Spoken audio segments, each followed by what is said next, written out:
ಬ್ರಹ್ಮಶ್ರೀ ಪಿತಾಮಹ ಸುಭಾಷ್ ಪತ್ರಿಜಿಯವರಿಗೆ ವಂದಿಸುತ್ತಾ, ಸ್ವರ್ಣಮಾಲಾ ಪತ್ರಿಜಿ ಅಮ್ಮನವರಿಗೆ ವಂದಿಸುತ್ತಾ, PSSM ಮೂವ್ಮೆಂಟ್ನ ಎಲ್ಲ pyramid ಮಾಸ್ಟರ್ಗಳಿಗೆ, senior pyramid ಮಾಸ್ಟರ್ಗಳಿಗೆ ವಂದಿಸುತ್ತಾ, ಹರಿವಾಯುಗುರುಗಳಿಗೆ ವಂದಿಸುತ್ತಾ, ಭಗವಂತ ನಾರಾಯಣನಿಗೆ ವಂದಿಸುತ್ತಾ, ಗ್ರ್ಯಾಂಡ್ ಮಾಸ್ಟರ್ ಪ್ರಬೋಧಚ್ಯುತ್ ಮಾಸ್ಟರ್ ಅವರಿಗೆ ವಂದಿಸುತ್ತಾ, ಲೋಕ ಕಲ್ಯಾಣಾರ್ಥವಾಗಿ ಅಂತ ನಡೀತಾ ಇರುವ ನಮ್ಮ ಈ ಧ್ಯಾನ ಯಜ್ಞದಲ್ಲಿ ಭಾಗವಹಿಸಿದಂತಹ ಜೂಮ್ನಲ್ಲಿ ಮತ್ತು ಯೂಟ್ಯೂಬ್ನಲ್ಲಿ ಭಾಗವಹಿಸಿದಂತಹ ಎಲ್ಲ ಧ್ಯಾನ ಯೋಗಿ ಬಂಧುಗಳಿಗೆ ವಂದಿಸುತ್ತಾ, ನಮ್ಮ ಈ ಧ್ಯಾನ ಯಜ್ಞವನ್ನು ಮುಂದುವರಿಸೋಣ ಅಂತ ಹೇಳ್ತಾ, ನಮ್ಮ ಈ ಧ್ಯಾನ ಯಜ್ಞಕ್ಕೆ ಸಮಸ್ತ ಬ್ರಹ್ಮಾದಿ ದೇವತೆಗಳನ್ನ, ಯಕ್ಷಗಂಧರ್ವ ಕಿನ್ನರರ ಚೈತನ್ಯವನ್ನು ಆವಾಹನೆಯನ್ನು ಮಾಡೋಣ. ಮೇಲಿನ ಲೋಕಗಳ ಎಲ್ಲ ಆಸ್ಟ್ರಲ್ ಮಾಸ್ಟರ್ಸ್, ಎನ್ಲೈಟೆಡ್ ಮಾಸ್ಟರ್ಸ್ ಚೈತನ್ಯವನ್ನ ಆವಾಹನೆಯನ್ನು ಮಾಡೋಣ. ಸಪ್ತರ್ಷಿಗಳನ್ನ, ಸಪ್ತರ್ಷಿ ಪತ್ನಿಯರನ್ನು, ವಸುಂಧರಾ ಮಾತೆಯನ್ನ, ತ್ರಿಮೂರ್ತಿಗಳನ್ನ, ತ್ರಿಶಕ್ತಿಯರನ್ನ ಆವಾಹನೆಯನ್ನು ಮಾಡೋಣ. ನಮ್ಮೆಲ್ಲರ ಪೂರ್ಣಾತ್ಮನನ್ನ ಆವಾಹನೆಯನ್ನು ಮಾಡೋಣ.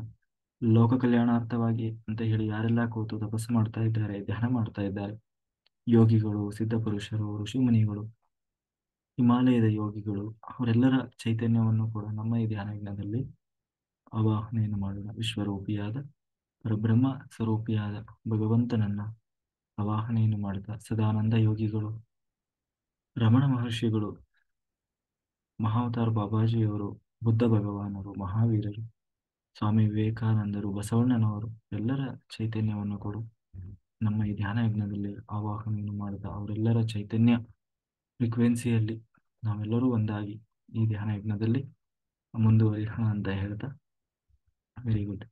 ಇವತ್ತು ವಿಶ್ವ ಧ್ಯಾನ ದಿನದ ಶುಭಾಶಯಗಳು ಎಲ್ಲರಿಗೂ. ಆ ಪತ್ರಿಜಿಯವರ ಕನಸು ಏನಂದ್ರೆ, ಒಂದು ದಿನ ಇಡೀ ಜಗತ್ತು ಕುತ್ಕೊಂಡು ಧ್ಯಾನ ಮಾಡಬೇಕು, ಆ ದಿನ ಬರ್ತದೆ ಅಂತ. ಇವತ್ತು ಆ ದಿನ. ಯಾಕೆಂದ್ರೆ ಇವತ್ತು ಒಂದು 5-5 ನಿಮಿಷನಾದ್ರೂ ಯಾರಾದ್ರೂ ಮಾಡಿರ್ತಾರೆ, ಅಟ್ಲೀಸ್ಟ್ ಆ ನೆಪಕ್ಕಾದ್ರು ಅಲ್ವಾ. ಹಾಗೆ ಓಕೆ. ಕೃಷ್ಣನ ಪ್ರೇರಣೆಯಂತೆ ಭಗವದ್ಗೀತಾ ಧ್ಯಾನ ಯಜ್ಞದಲ್ಲಿ ಜ್ಞಾನ ಯಜ್ಞವೂ ನಡೀತಾ ಇತ್ತು. ಅದರಲ್ಲಿ 14ನೇ ಅಧ್ಯಾಯದಲ್ಲಿ ಕೃಷ್ಣ 3 ಗುಣಗಳ ಬಗ್ಗೆ, ಆ ಗುಣಗಳು ನಮ್ಮನ್ನ ಹೇಗೆ ನಿಗ್ರಹ ಮಾಡ್ತಾ ಇದ್ದಾವೆ, ನಮ್ಮ ಮೇಲೆ ಹೇಗೆ ಪ್ರಭಾವ ಬೀರ್ತಾ ಇದ್ದಾವೆ ಅನ್ನುವುದನ್ನ ಹೇಳ್ತಾ ಬರ್ತಾ ಇದ್ದಾನೆ. ಯಾವುದು 3 ಗುಣ ಅಂತಂದ್ರೆ, ತ್ರಿಗುಣಗಳು ಅಂತಂದ್ರೆ ಸಾತ್ವಿಕ, ರಾಜಸ, ತಾಮಸ. ಸಾತ್ವಿಕ ಅಂತಂದ್ರೆ ತುಂಬಾ ಒಳ್ಳೇದು ಅಂತ, ಒಳ್ಳೆ ಗುಣಗಳು. ರಾಜಸ ಅಂತಂದ್ರೆ ಮಧ್ಯ, ಈ ಕಡೆ ಒಳ್ಳೇದು ಅಲ್ಲ ಕೆಟ್ಟದು ಅಲ್ಲ. ತಾಮಸ ಅಂತಂದ್ರೆ ಪೂರ್ತಿ ಕೆಟ್ಟದ್ದು. ಈ 3 ಗುಣಗಳು ಈ ಬ್ರಹ್ಮಾಂಡವನ್ನ ಆವರಿಸಿಕೊಂಡಿದೆ. ಪ್ರತಿಯೊಂದು ಚರಾಚರ ಜೀವರಾಶಿಗಳ ಒಳಗೂ ಕೂಡ ಈ 3 ಗುಣಗಳು ಸೇರಿಕೊಂಡಿದ್ದಾವೆ. ಅದು ಜೀವ ಇರೋದಿರ್ಬೋದು, ಇಲ್ಲದೇ ಇರೋದಿರ್ಬೋದು, ಪ್ರತಿಯೊಂದು ಕ್ರಿಯೆಯಲ್ಲೂ ಕೂಡ ಈ 3 ಗುಣಗಳು ಒಂದಲ್ಲ ಒಂದು ರೀತಿ ತಮ್ಮ ಪ್ರಭಾವವನ್ನು ಬೀರ್ತಾನೆ ಇದ್ದಾವೆ. ಅದು ಈ ಪ್ರಕೃತಿಯ ರಹಸ್ಯ. ಹಾಗೆ ನಮ್ಮ ಒಳಗೂ ಕೂಡ ಈ 3 ಗುಣಗಳು ನಮ್ಮನ್ನ ನಿಯಂತ್ರಿಸ್ತಾ ಇದ್ದಾವೆ. ಆ 3 ಗುಣಗಳಲ್ಲಿ ಆ ಆ, ಎಲ್ಲಾ ಗುಣಗಳು, 3 ಗುಣಗಳು ಇರ್ತವೆ. ಆದ್ರೆ ಎಲ್ಲಾ 3 ಗುಣಗಳು ಏಕಕಾಲದಲ್ಲಿ ಕೆಲಸ ಮಾಡಲು ಬದಲಾಗಿ ಈ 3ರಲ್ಲಿ ಯಾವುದಾದ್ರೂ ಒಂದು ಸ- ಆ, ಜಾಗೃತವಾಗಿ ಕೆಲಸ ಮಾಡ್ತಾ ಇರ್ತದೆ. ಆದ್ರೆ ಸಾತ್ವಿಕ ಗುಣ ನಮ್ಮಲ್ಲಿ ಜಾಗೃತವಾದಾಗ ನಾವು ಬಹಳ ಒಳ್ಳೆ ಕೆಲಸ ಮಾಡ್ತೀವಿ. ಒಳ್ಳೆ ಬುದ್ಧಿ, ಒಳ್ಳೆ ಆಲೋಚನೆ, ಒಳ್ಳೆ ವಿಚಾರಗಳು ನಮ್ಮ ತಲೆಯಲ್ಲಿ ಬರ್ತಾ ಇರ್ತವೆ. ಅದೇ ರಾಜಸರಾದಾಗ ಬರೀ ದುಡ್ಡು ಮಾಡೋದು, ಬರೀ ಅದು ಮಾಡ್ಬೇಕು, ಇದು ಮಾಡ್ಬೇಕು, ಹಾಗೆ ಹೀಗೆ ಈ ತರ ಆಲೋಚನೆಗಳು ಸಂಪೂರ್ಣ. ಅದೇ ತಾಮಸ ಗುಣ ಬಂದಾಗ ಬರೀ ನಿದ್ದೆ, ಆಲಸ್ಯ, ಏನ್ ಮಾಡ್ಲಿಕ್ಕೂ ಇದಿರಲ್ಲ, ಏನೋ ಆಸಕ್ತಿ ಇರೋಲ್ಲ. ಯಾಕೋ ಆ ಒಟ್ಟಿನಲ್ಲಿ ಅಪ್ಪ ಕೊನೆಗೆ ಅವನಿಗೆ ಜಿಗುಪ್ಸೆ ಬಂದ್ಬಿಡ್ತದೆ. ಏನಪ್ಪಾ ಇದು ಜೀವನ, ಏನಪ್ಪಾ ಹೀಗೆಲ್ಲ ಇದೆ, ಇದೆಲ್ಲ ನಂದು ಒಂದು ಬದುಕ, ಹೀಗೆ ಏನೇನೋ ಆಲೋಚನೆಗಳು ಬಂದ್ಬಿಡ್ತದೆ. ಅಥವಾ ಬೈತಾನೆ, ಕೋಪ ಮಾಡ್ಕೊಳ್ತಾನೆ, ಸಿಟ್ಟು ಮಾಡ್ಕೊಳ್ತಾನೆ, ಅವರಿವರನ್ನ ಬೈತಾನೆ, ಬರೀ ಇನ್ನೊಂದು ವಿಷಯ ಮಾತಾಡೋದು, ಹೀಗೆ ಒಟ್ಟಿನಲ್ಲಿ ವ್ಯರ್ಥವಾಗಿ ಮತ್ತೆ ಕೆಟ್ಟ ರೀತಿಯಲ್ಲಿ ಬದುಕುವ ಪ್ರಯತ್ನ ಮಾಡ್ತಾನೆ. ಹೀಗೆ ಈ ಗುಣಗಳು ನಮ್ಮನ್ನ ಸದಾ ನಿಯಂತ್ರಣ ಮಾಡ್ತಾ ಇದ್ದಾವೆ. ಇಂತಹ ಗುಣಗಳಿಂದ ಅದರಲ್ಲೂ ಹೇಳ್ತಾ ಬಂದ, ಅದರಲ್ಲೂ ಆ ವ್ಯಕ್ತಿಗಳಲ್ಲೂ ಕೂಡ 3 ರೀತಿಯ ವ್ಯಕ್ತಿಗಳಿರ್ತಾರೆ: ಸಾತ್ವಿಕರು, ರಾಜಸರು, ತಾಮಸರು ಅಂತ. ಅಂದ್ರೆ ಸಾತ್ವಿಕ ವ್ಯಕ್ತಿಗಳು ಸದಾ ಒಳ್ಳೆಯ ಚಿಂತನೆ ಮಾಡ್ತಾ ಇರ್ತಾರೆ, ಒಳ್ಳೆಯದನ್ನೇ ಬಯಸ್ತಾ ಇರ್ತಾರೆ. ಅವರು ನಿಜವಾದ ಸತ್ಯವನ್ನು ತಿಳಿದವರಾಗಿರ್ತಾರೆ. ಅಂದ್ರೆ ಎಲ್ಲೂ ಕೂಡ ಯಾರ ಮೇಲೂ ಅವರು ರಾಗ ದ್ವೇಷಗಳನ್ನು ಇಟ್ಕೊಂಡಿರೋಲ್ಲ. ಸದಾ ಎಲ್ಲರೊಳಗೂ ದೇವರು ಕೂತು ಮಾಡಿಸ್ತಾ ಇದ್ದಾನೆ ಅನ್ನುವ ಅವೇರ್ನೆಸ್ ಅಲ್ಲಿದ್ದು ದಿನನಿತ್ಯ ಬದುಕ್ತಾ ಇರ್ತಾರೆ. ಅವರೆಲ್ಲ ಸಾತ್ವಿಕರಾಗಿದ್ದಾರೆ. ಮತ್ತೆ ಆನಂದೋ ಬ್ರಹ್ಮ, ಸದಾ ನಗ್ತಾ ಇರ್ತಾರೆ. ಯಾವಾಗಲೂ ಅವರಲ್ಲಿ ಆನಂದ ಅನ್ನೋದು ಚಿಮ್ತಾ ಇರ್ತದೆ. ನಗುತ್ತಾ ಇರ್ತಾರೆ. ಇನ್ನೊಬ್ಬರಿಗೆ ಕಷ್ಟದಲ್ಲಿ ಸಹಾಯ ಮಾಡ್ತಾ ಇರ್ತಾರೆ. ಹೀಗೆ ಇದೆಲ್ಲ ಗುಣಗಳು ಇನ್ನು ಸಾತ್ವಿಕರದ್ದು ಅಂತ ಹೇಳ್ತಾ, ಇನ್ನು ರಾಜಸರದ್ದು, ಅವರು ಬರೀ ದುಡಿಯೋದ್ರಲ್ಲಿ ದುಡಿದು ಅಥವಾ ಏನೋ ಒಂದು ಸಂಪಾದನೆ ಮಾಡೋದ್ರಲ್ಲಿ ಏನೋ ಒಂದು ಇದರಲ್ಲೇ ಜೀವನ ಕಳೀತಾರೆ. ಈ ಕಡೆ ಆಧ್ಯಾತ್ಮಿಕ ಸಾಧನೆಯೂ ಮಾಡಲಿಲ್ಲ. ಆ ಇವ್ರು ಏನಾಗ್ತಾರೆ ಅಂದ್ರೆ ರಾಜಸ್ ಅವರು, ಆ ಮೊದಲಿನವರು ಸಾತ್ವಿಕರು ಏನ್ ಮಾಡ್ತಾರೆ, ಅವರು ಎತ್ತರಕ್ಕೆ ಹೇಳ್ತಾರೆ ಜ್ಞಾನದಿಂದ, ಆತ್ಮೋದ್ಧಾರವಾಗಿ ಆತ್ಮದ ಸ್ಥಿತಿಯಲ್ಲಿ ಮೇಲಕ್ಕೆ ಹೋಗ್ತಾ ಹೋಗ್ತಾ ಒಂದು ವೇಳೆ ಅವರು ಅತ್ಯುನ್ನತ ಸ್ಥಿತಿಯಲ್ಲಿ ಹೋದರು ಅಂದ್ರೆ ಭಗವಂತನನ್ನು ಹೋಗಿ ಸೇರ್ತಾರೆ, ಅಂದ್ರೆ ಮೋಕ್ಷವನ್ನು ಪಡಿತಾರೆ. ಒಂದು ವೇಳೆ ಮೋಕ್ಷ ಪಡೀಲಿಕ್ಕೆ ಆಗದೇ ಇದ್ರೂ ಕೂಡ ಮುಂದಿನ ಜನ್ಮದಲ್ಲಿ ಮತ್ತೆ ಸಾತ್ವಿಕನಾಗಿ ಹುಟ್ಟಿ ಬರ್ತಾನೆ. ಅವನು ಸಾಧನೆ ಮಾಡಿಕೊಳ್ಳಿಕ್ಕೆ ಬೇಕಾದಂತಹ ವ್ಯವಸ್ಥೆ ಇರುವಂತಹ ಮನೆತನ, ಜನ ಸಮುದಾಯ, ಅಂತಹ ಒಂದು ಸಜ್ಜನರ ಸಾಂಗತ್ಯ ಸಿಗುವಂತಹ ಪ್ರದೇಶದಲ್ಲಿ ಹುಟ್ಟಿ ಬರ್ತಾನೆ. ಅವನ ಬದುಕು ಕೂಡ ಅಷ್ಟೇ ಚೆನ್ನಾಗಿರ್ತದೆ. ಅದೇ ರಾಜಸರು ಮತ್ತೆ ಹುಟ್ಟಿ ಬರ್ತಾರೆ ಇಲ್ಲಿ, ಮತ್ತೆ ಅದೇ ಜನ್ಮ. ಆ ಬರೀ ದುಡ್ದಾ ಬರೀ ಮನೆ ಕಟ್ಟಬೇಕು, ದುಡ್ಡು ಮಾಡ್ಬೇಕು, ಅದು ಇದು ಅಂತ ಹೇಳಿ ಬರೀ ಇದೇ ಭ್ರಮೆಯಲ್ಲಿ ದುಡ್ದಾ ಜೀವನ ಪೂರ್ತಿ ದುಡ್ದ, ಕೊನೆಗೆ ಯಾವುದೋ ಒಂದು ರೋಗ ಬಂತು. ಹಾಗೆ ಕೊನೆಗೆ ಒಂದು ದಿನ ಹೋದ. ಈ ಕಡೆ ಅವನು ತೀರಾ ಸಾತ್ವಿಕವಾಗೂ ಬದುಕಲಿಲ್ಲ, ಹಾಗಂತ ಇನ್ನೊಬ್ಬರಿಗೆ ಕೆಟ್ಟದನ್ನು ಮಾಡ್ತಾನೋ ಬದುಕಲಿಲ್ಲ. ಆದ್ರೆ ಜೀವನ ಪೂರ್ತಿ ದುಡಿತಾ ಬದುಕಿದ. ಆದ್ರೆ ಅವನು ರಾಜಸ ಗುಣದವನು. ಅವನು ಏನಾಗ್ತಾನೆ, ಮತ್ತೆ ಪುನಃ ಈ ಸಂಸಾರದ ಬಂಧನದಲ್ಲೇ ಬದುಕಿದ. ಮತ್ತೆ ಪುನಃ ಈ ಸಂಸಾರದ ಬಂಧನಕ್ಕೆ ಬರ್ತಾನೆ. ಮತ್ತೆ ಮುಂದಿನ ಜನ್ಮದಲ್ಲಿ ಅದೇ ಸ್ಥಿತಿಯಲ್ಲಿ ದುಡಿತಾನೆ ಇರ್ತಾನೆ. ಏನೋ ಒಂದು ಅದನ್ನೇ ಮಾಡ್ತಾ ಈ ಕಡೆ ಮೇಲಕ್ಕೂ ಇರಲಿಲ್ಲ, ಈ ಕಡೆ ಕೆಳಗೂ ಇರಲಿಲ್ಲ. ನಾವ್ ಹೇಳ್ತೀವಲ್ಲ, ಆರಕ್ಕೂ ಇರಲಿಲ್ಲ, ಮೂರಕ್ಕೂ ಇರಲಿಲ್ಲ ಅಂತ. ಅದೇ ಸ್ಥಿತಿಯಲ್ಲಿ ಬದುಕ್ತಾನೆ. ಅವನದು ಒಂದು ಬದುಕಾದ್ರೆ, ಇನ್ನು ತಾಮಸನ ಇರ್ತಾನೆ, ಅವನು ಅಧಃಪತನಕ್ಕೆ ಹೋಗ್ತಾನೆ. ಮತ್ತೆ ಈ ಕಡೆ ಮೇಲಕ್ಕೂ ಹೋಗಲ್ಲ, ಅಲ್ಲೇನೂ ಉಳಿಯಲ್ಲ. ಮತ್ತೆ ಆ ಭಗವಂತ ಒಂದು ಶ್ರೇಷ್ಠ ಜನ್ಮವನ್ನ ಕೊಟ್ಟಾಗಲೂ ಕೂಡ ಸದುಪಯೋಗ ಮಾಡಿಕೊಳ್ಳದೆ ಕೆಳಗೆ ಬೀಳ್ತಾನೆ ಅಂತ ಹೇಳ್ತಾ, ಅಂತಹ ಗುಣಗಳನ್ನ ಬಗ್ಗೆ ನಾವು ಮತ್ತೆ ಮುಂದೆ ಕೃಷ್ಣ ಹೇಳ್ಕೊಂಡು ಹೋಗ್ತಾ ಇದ್ದಾನೆ. ನಮ್ಮ ಜೀವನದಲ್ಲಿ ಏನೇನು ನಡೀತಾ ಇದೆಯೋ ಇದೆಲ್ಲವೂ ಈ ಮೂರು ಗುಣಗಳ ಪ್ರಕ್ರಿಯೆ ಆಗಿದೆಪ್ಪ. ಹಾಗಾಗಿ ನಾವಾಗಿ ಏನೂ ಮಾಡ್ತಾ ಇಲ್ಲ. ಆ ಬದಲಿಗೆ ಎಲ್ಲವೂ ಈ ತ್ರಿಗುಣಗಳ ಪ್ರಭಾವಕ್ಕೆ ಒಳಗಾಗಿ ನಡೀತಾ ಇದೆ. ಪ್ರಕೃತಿಯಿಂದ ಆ ಬಂದು ಜೊತೆಗೆ ನಮ್ಮ ಸ್ವರೂಪವನ್ನ ಮುಚ್ಚಿ ಈ ಒಂದು ಏನು ಪ್ರಕೃತಿ ಮಾನಿ ಅಂದ್ರೆ ಯಾರು, ಲಕ್ಷ್ಮಿ, ಈ ಮೂರು ಗುಣಗಳನ್ನ ನಿಗ್ರಹ ಮಾಡ್ತಾ ಇರೋವಳು ಯಾರು ಅಂತಂದ್ರೆ ಶ್ರೀ ಭೂ ದುರ್ಗಾ. ಈ ಮೂರು ರೂಪದಿಂದ ಈ ಮೂರು ಗುಣಗಳನ್ನು ನಿಗ್ರಹ ಮಾಡ್ತಾ ಇದ್ದಾಳೆ. ಹಾಗಾಗಿ ನಮ್ಮ ಸ್ವರೂಪ ಅಂದ್ರೆ ನಮ್ಮ ನಿಜವಾದ ಗುಣವನ್ನೇ ಇದು ಮುಚ್ಚಿಬಿಡ್ತದೆ. ಉದಾಹರಣೆಗೆ ಈಗ ನೋಡಿ, ನಾವು ನಿಜವಾಗ್ಲೂ ಅವನು ಒಳ್ಳೆಯವನು, ಆದ್ರೆ ಸಹವಾಸ ದೋಷದಿಂದ ಸಹವಾಸದಿಂದ ಸನ್ಯಾಸಿ ಕೆಟ್ಟ ಅಂತಾರಲ್ಲ, ಹಂಗೆ ಸಹವಾಸ ದೋಷದಿಂದ ಅವನಲ್ಲೂ ಕೂಡ ಕೆಲವೊಂದು ಕೆಟ್ಟ ಗುಣಗಳು ಬೆಳೆದು ಬಿಡ್ತದೆ. ಆ ಹಾಗೆ ಆ ಅಂದ್ರೆ ಆ ಪ್ರಭಾವ ಅನ್ನೋದು, ನಮ್ಮ ಪ್ರಭಾವ ಅಂತಂದ್ರೆ ನಮ್ಮ ಸುತ್ತಲಿನ ವಾತಾವರಣ, ಮನೆತನ, ಸಂಸ್ಕಾರ, ಸುತ್ತಮುತ್ತ ಇರುವಂತಹ ಜನ, ಅವರ ಆಚಾರ ವಿಚಾರ, ಇದು ಒಬ್ಬ ವ್ಯಕ್ತಿಯ ಮೇಲೆ ಎನ್ವಿರಾನ್ಮೆಂಟ್. ಇದರಲ್ಲಿ ಓದ್ತಾರೆ ನೋಡಿ, ಯಾರು B.Ed ಮಾಡೋರು, M.Ed ಮಾಡೋರು ಓದ್ತಾರೆ. ಅಂದ್ರೆ ಸೈಕಾಲಜಿ, ಅಂದ್ರೆ ಏನು ಮಕ್ಕಳ ಏನು ಮನೋವಿಜ್ಞಾನ, ಅಂದ್ರೆ ಮಕ್ಕಳ ಮೇಲೆ ಈ ನಮ್ಮ ಸಮಾಜ ಹೇಗೆ, ಎನ್ವಿರಾನ್ಮೆಂಟ್ ಹೆಂಗೆ ಪ್ರಭಾವ ಬೀರ್ತದೆ ಅನ್ನೋದನ್ನ ಅಲ್ಲಿ ಎಜುಕೇಶನ್ ಅಲ್ಲಿ ಬರ್ತದೆ. ಎಜುಕೇಶನ್ ಅನ್ನೋ ಸಬ್ಜೆಕ್ಟ್ ಅಲ್ಲಿ. ಹಾಗೆ ನಮ್ಮ ಮೇಲೆ ಅದು ಬರೀ ಮಕ್ಕಳ ಮೇಲಲ್ಲ, ಬದುಕುವ ಪ್ರತಿಯೊಬ್ಬ ವ್ಯಕ್ತಿಯ ಮೇಲೆ, ನಮ್ಮ ಸುತ್ತಮುತ್ತಲಿನ ವಾತಾವರಣ, ಆ ಜನರ ವರ್ತನೆ, ಅವರ ಸ್ವಭಾವ, ಅವರ ಹಾವಭಾವ ಎಲ್ಲವೂ ಆ, ಅವರ ಮೇಲೆ ಪ್ರಭಾವ ಬೀರ್ತದೆ. ಹಾಗಾಗಿ ಇದು ನಮ್ಮ ನಿಜವಾದ ಅಸ್ತಿತ್ವವನ್ನೇ ಮುಚ್ಚಿರ್ತದೆ. ಹಾಗಾಗಿ ಒಬ್ಬ ವ್ಯಕ್ತಿಯ ಮೇಲ್ನೋಟದ ವರ್ತನೆಯಿಂದ ಆತನ ನಿಜ ಸ್ವಭಾವವನ್ನ ಅರಿಲಿಕ್ಕೆ ಸಾಧ್ಯ ಆಗೋದಿಲ್ಲ. ಹಾಗಾಗಿ ಈ ಕಾರಣದಿಂದ ನಾವು ಈ ಪ್ರಪಂಚದಲ್ಲಿ ನಡೆಯುವ ಪ್ರತಿಯೊಂದು ಘಟನೆಯು ಆ ನಿರ್ವಿಕಾರವಾಗಿ ಕಾಣಲು ಅಭ್ಯಾಸ ಮಾಡ್ಕೊಳ್ಬೇಕು. ಅಂತಂದ್ರೆ ಯಾರಿಗೆ ಗೊತ್ತು, ಇವತ್ತು ಬಹಳ ಕೆಟ್ಟವನಾಗಿರ್ಬೋದು, ಮುಂದೆ ಅವನು ಒಳ್ಳೆಯವನಾಗ್ಬೋದು. ಅಥವಾ ಇವತ್ತು ಯಾರೋ ಬಹಳ ಒಳ್ಳೆಯವನಾಗಿ ಕಾಣ್ತಾ ಇರ್ಬೋದು, ಯಾರಿಗೆ ಗೊತ್ತು, ಮುಂದೊಂದು ದಿನ ಅವನೇ ಕೆಟ್ಟವನಾಗ್ಬೋದು. ಹಾಗಾಗಿ ಹೊರಗಡೆಯಿಂದ ನೋಡಿ ಯಾರನ್ನು ನೀನು ನಿರ್ಧಾರ ಮಾಡಬೇಡ. ಇವತ್ತು ಕೆಟ್ಟವನಾಗಿರ್ಬೋದು, ನಾಳೆ ಅವನೇ ದೊಡ್ಡ ಗುರು ಆಗ್ಬೋದು, ನಾಲ್ಕು ಜನರಿಗೆ ಆ ಆ, ಏನು ಜ್ಞಾನ ಕೊಡುವಂತಹ ಮಹಾ ವ್ಯಕ್ತಿ ಆಗ್ಬೋದು. ಯಾಕೆ ರತ್ನಾಕರ ವಾಲ್ಮೀಕಿ ಆಗ್ಲಿಲ್ವೋ? ಹ್ಮ್ ಹಾಗೆ ಯಾಕೆ ಅಂಗುಲಿಮಾಲ ನಂತರ ಬುದ್ಧನ ಜೊತೆಗೆ ಒಬ್ಬ ಶ್ರೇಷ್ಠ ಆ ಏನು ಶಿಷ್ಯನಾಗ್ಲಿಲ್ವಾ? ಹಾಗೆ ಯಾರ ಯಾರ ಆ ಪ್ರಭಾವಕ್ಕೆ ಒಳಗಾಗಿ ಅವರು ಹಾಗೆ ಆಗಿದ್ದರೂ ಕೂಡ ಅದೇ ತರ ಇರ್ತಾರೆ ಅಂತ ಹೇಳಲಿಕ್ಕೆ ಆಗೋಲ್ಲ. ಹಾಗಾಗಿ ಯಾರನ್ನೂ ಜಡ್ಜ್ ಮಾಡಬೇಡ. ಆ ಯಾರನ್ನೂ ಜಡ್ಜ್ ಮಾಡಬೇಡ ಅಂತ ಹೇಳ್ತಾ ಇದ್ದಾನೆ. ಸತ್ವಕ್ಕೆ ಶ್ರುತಿಗೂಡಿದ ಮನಸ್ಸು ಸತ್ವಕ್ಕೆ ಅನುಗುಣವಾದ ವಿಷಯವನ್ನೇ ಗ್ರಹಿಸ್ತದೆ. ಅಂದ್ರೆ ಯಾವುದು ಮನಸ್ಸಿಗೆ ಏನಪ್ಪಾ ಒಳ್ಳೆ ಈಸಿಯಾಗಿ ಯಾವುದು ಸಿಗ್ತದೆ ಅದನ್ನೇ ಇಷ್ಟಪಡ್ತದೆ ಅಂತ. ಹಾಗಾಗಿ ಆ ಯಾರನ್ನೂ ನೀನು ಜಡ್ಜ್ ಮಾಡ್ಲಿಕ್ಕೆ ಹೋಗ್ಬೇಡ. ಯಾರು ನಿಜವಾಗ್ಲೂ ಜ್ಞಾನಿ ಇದ್ದಾನೆ, ಅವನು ಹೆಂಗ್ ತಿಳ್ಕೊಳ್ತಾನೆ ಅಂತಂದ್ರೆ, ನೀನು ಏನೂ ಮಾಡಿಲ್ಲ, ನಾನು ಏನೂ ಮಾಡಿಲ್ಲ, ಅವನು ನಮ್ಮಿಂದ ಮಾಡಿಸಿದ. ಅಂದ್ರೆ ನಿಜವಾದ ಜ್ಞಾನಿ ಆದವನು ಹೇಗೆ ತಿಳ್ಕೊಳ್ತಾನೆ? ಯಾರೋ ಏನೋ ಒಂದು ಘಟನೆ ನಡೀತು, ಏನೋ ಒಂದು ಕೆಟ್ಟದ್ದು ನಡೀತು, ಯಾರೋ ಬೈದ್ರು, ಆಗ ಒಬ್ಬ ಜ್ಞಾನಿ ಆದವನು ಹೇಗೆ ನೋಡ್ತಾನೆ? ನೀನು ಏನೂ ಮಾಡಿಲ್ಲಪ್ಪ, ನಾನು ಏನೂ ಮಾಡಿಲ್ಲ, ಮತ್ತೆ ಅವನು ನಮ್ಮಿಂದ ಮಾಡಿಸಿದ. ಈ ಎಚ್ಚರ ನಮ್ಮಲ್ಲಿ ಇದ್ದಾಗ ನಮಗೆ ಅಹಂಕಾರ ಅನ್ನೋದು ಬರೋದಿಲ್ಲ, ಅಜ್ಞಾನ ಅನ್ನೋದು ಬರೋಲ್ಲ. ಇದರಿಂದ ದ್ವೇಷ ಇಲ್ಲ, ಮಮಕಾರ ಇಲ್ಲ, ನಾನು ಮಾಡಿದೆ, ನನ್ನಿಂದ ಆಯಿತು ಎನ್ನುವ ಭ್ರಮೆಯೂ ಇಲ್ಲ. ಈ ಜಗತ್ತಿನಲ್ಲಿ ಏನೇ ನಡೆದ್ರು ಅದು ಈ ಮೂರು ಗುಣಗಳ ಪ್ರಭಾವದಿಂದ ನಡೆದಿದೆ. ಅದನ್ನ ಮೀರಿ ನನ್ನಷ್ಟಕ್ಕೆ ನಾನು ಏನೂ ಮಾಡಿಲ್ಲ, ಈ ಅರಿವು ನಮಗೆ ಇರಬೇಕಾಗ್ತದೆ. ಉದಾಹರಣೆಗೆ ನಮ್ಮ ಮೇಲೂ ಅಷ್ಟೇ, ನಾವೇನೋ ತಪ್ಪು ಮಾಡಿದ್ವಿ, ನಾವೇನೋ ಕೆಟ್ಟ ಕೆಲಸ ಮಾಡಿದ್ವಿ, ಇಷ್ಟೆಲ್ಲ ಗೊತ್ತಿದೆ, ಇಷ್ಟೆಲ್ಲ ತಿಳ್ಕೊಂಡಿದೀವಿ, ಹಾಗೆಯೂ ಕೂಡ ಕೆಲವೊಮ್ಮೆ ನಮ್ಮಿಂದಲೂ ತಪ್ಪಾಗಿ ಬಿಡ್ತದೆ. ತಪ್ಪಾದಾಗ ನಮ್ಮ ಮೇಲೆ ನಾವು ಕೂಡ ಏನಂತೀವಿ, ತೀರಾ ಅಪಹಾಸ್ಯ ಮಾಡ್ಕೊಳ್ಬಾರ್ದು ಅಥವಾ ಅಸಹ್ಯ ಪಡ್ಕೊಳ್ಬಾರ್ದು. ಏನು ನಾನು ಇಂಥ ಕೆಲಸ ಮಾಡಿಬಿಟ್ನಲ್ಲ, ಯಾ ದೇವ್ರು ಅದರಿಂದ ನಮ್ಮ ಕರ್ಮಾನುಸಾರ ಅದು ಇಷ್ಟೆಲ್ಲ ನಾವು ಗೊತ್ತಿದ್ದು ತಿಳಿದು ಮಾಡಿದೀವಿ ಅಂತಂದ್ರೆ ಅದು ನಮ್ಮ ಔಟ್ ಆಫ್ ಕಂಟ್ರೋಲ್. ಅಂದ್ರೆ ಎಲ್ಲವೂ ನಮ್ಮ ಕಂಟ್ರೋಲ್ ಅಲ್ಲಿ ಇಲ್ಲ ಅಂತ ಅರ್ಥ. ನಮ್ಮ ಪ್ರಾರಬ್ಧ ಕರ್ಮ ಅದು ಮಾಡ್ಬೇಕು ಅಂತ ಇತ್ತು, ದೇವರು ಮಾಡಿಸಿದ.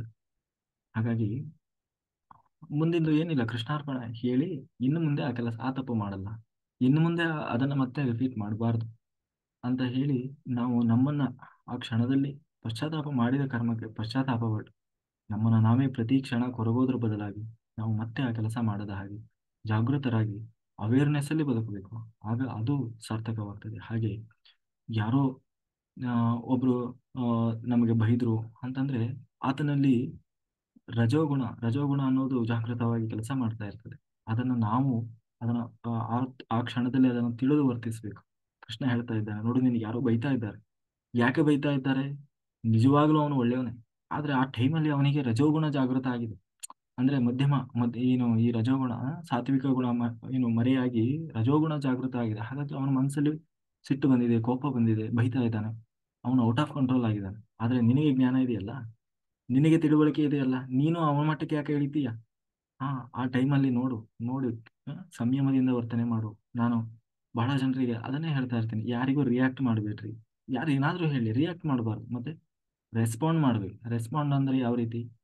ಆ ಕ್ಷಣದಲ್ಲಿ ನಾವು ಹೇಗೆ ಯಾವ ರೀತಿ ವರ್ತನೆ ಮಾಡಿದ್ರೆ ಅದು ಕೂಲ್ ಆಗ್ತದೋ ಆ ರೀತಿ. ಉದಾಹರಣೆಗೆ ಅದು ಸ್ಮೈಲ್ ಆಗಿರ್ಬೋದು, ಅಥವಾ ಕೆಲವೊಮ್ಮೆ ಸೈಲೆಂಟ್ ಇರ್ಬೋದು, ಅಥವಾ ಸಮಾಧಾನದ ಎರಡು ಮಾತುಗಳಿರ್ಬೋದು. ಅದು ಬಿಟ್ಟು ಅವನು ಏನೋ ಹಾರಾಡಿದ, ಅತ್ತೆ ಏನೋ ಜೋರಾಗಿ ಬೈದ್ಲು ಅಂತ ಹೇಳಿ ಸೊಸೆನೂ ಅದೇ ರೀತಿ ಹಾರಾಡಿ ಜೋರ್ ಮಾಡ್ಲಿಕ್ಕೆ ಬಿದ್ರೆ ಅಲ್ಲಿ ಮತ್ತೂ ಜಗಳ ದೊಡ್ಡ ಆಗ್ತದೆ, ವೈಮನಸ್ಸು ದೊಡ್ಡದಾಗ್ತದೆ ಹೊರತು ಅದು ಶಾಂತ ಆಗಲ್ಲ. ಬದಲಾಗಿ ಅದನ್ನ ನಾವು ರಿಯಾಕ್ಟ್ ಆಗ್ಲಿಕ್ಕೆ ಹೋಗ್ಬಾರ್ದು. ಅವ್ರ ಪಾಡಿಗೆ ಅವ್ರು ಹೇಳ್ಕೊಂತಿರ್ತಾರೆ, ನಮ್ಮ ಪಾಡಿಗೆ ನಾವು ದಿನನಿತ್ಯ ಮಾಡೋ ಕೆಲಸ ಹಂಗಂತ ಮೊಂಡತನಕ್ಕೂ ಬೀಳಬಾರ್ದು. ಆದ್ರೆ ನಮ್ಮ ನಿತ್ಯದ ಕೆಲಸ ಏನೋ ಅದನ್ನ ನಾವು ಮಾಡ್ತಾ ಹೋಗ್ಬೇಕು. ಅದನ್ನ ಸೀರಿಯಸ್ ಆಗಿ ತಗೊಳ್ಲಿಕ್ಕೆ ಹೋಗ್ಬಾರ್ದು. ಅವಾಗ ಏನಾಗ್ತದೆ, ಒಂದ್ ಸರಿ ಹೇಳ್ತಾರೆ, ಎರಡ್ ಸರಿ ಹೇಳ್ತಾರೆ, ಆಮೇಲೆ ಅವ್ರ ಪಾಟಿಗೆ ಅವ್ರಿಗೆ ಗೊತ್ತಾಗ್ಬಿಡ್ತದೆ, ಇಲ್ಲೇನು ನಮ್ಮ ಮಾತಿಗೆ ಅಷ್ಟು ಸೊಪ್ಪು ಹಾಕಲ್ಲ ಇವರು ಅಂತ ಹೇಳಿ ತನ್ನಷ್ಟು ತಾನೇ ಸುಮ್ಮನಾಗ್ತಾರೆ. ಇಲ್ಲ ಅಂದ್ರೆ ಸ್ವಲ್ಪ ಹೇಳಿ ಸುಮ್ಮನಾಗ್ಬಿಡ್ತಾರೆ. ಅದೇ ನಾವು ಅದನ್ನೇ ತಲೆಗೆ ತಗೊಂಡು ಮಾಡೋ ದಿನ ಎಲ್ಲ ಮಾಡೋ ಕೆಲಸದ ಮೇಲೆಲ್ಲ ಅದು ಪ್ರಭಾವ ಬೀರ್ತದೆ. ಮತ್ತೆ ಕಿರಿಕಿರಿ ಶುರುವಾಗ್ತದೆ, ಊಟ ಮಾಡ್ಲಿಕ್ಕೆ ಮನ್ಸಿರಲ್ಲ, ಕೆಲಸ ಮಾಡ್ಲಿಕ್ಕೆ ಮನ್ಸಿರಲ್ಲ, ಒಟ್ಟಿನಲ್ಲಿ ಮನಸ್ಸು ಅನ್ನೋದೇ ಫುಲ್ ಡಿಸ್ಟರ್ಬ್ ಆಗ್ಬಿಡ್ತದೆ.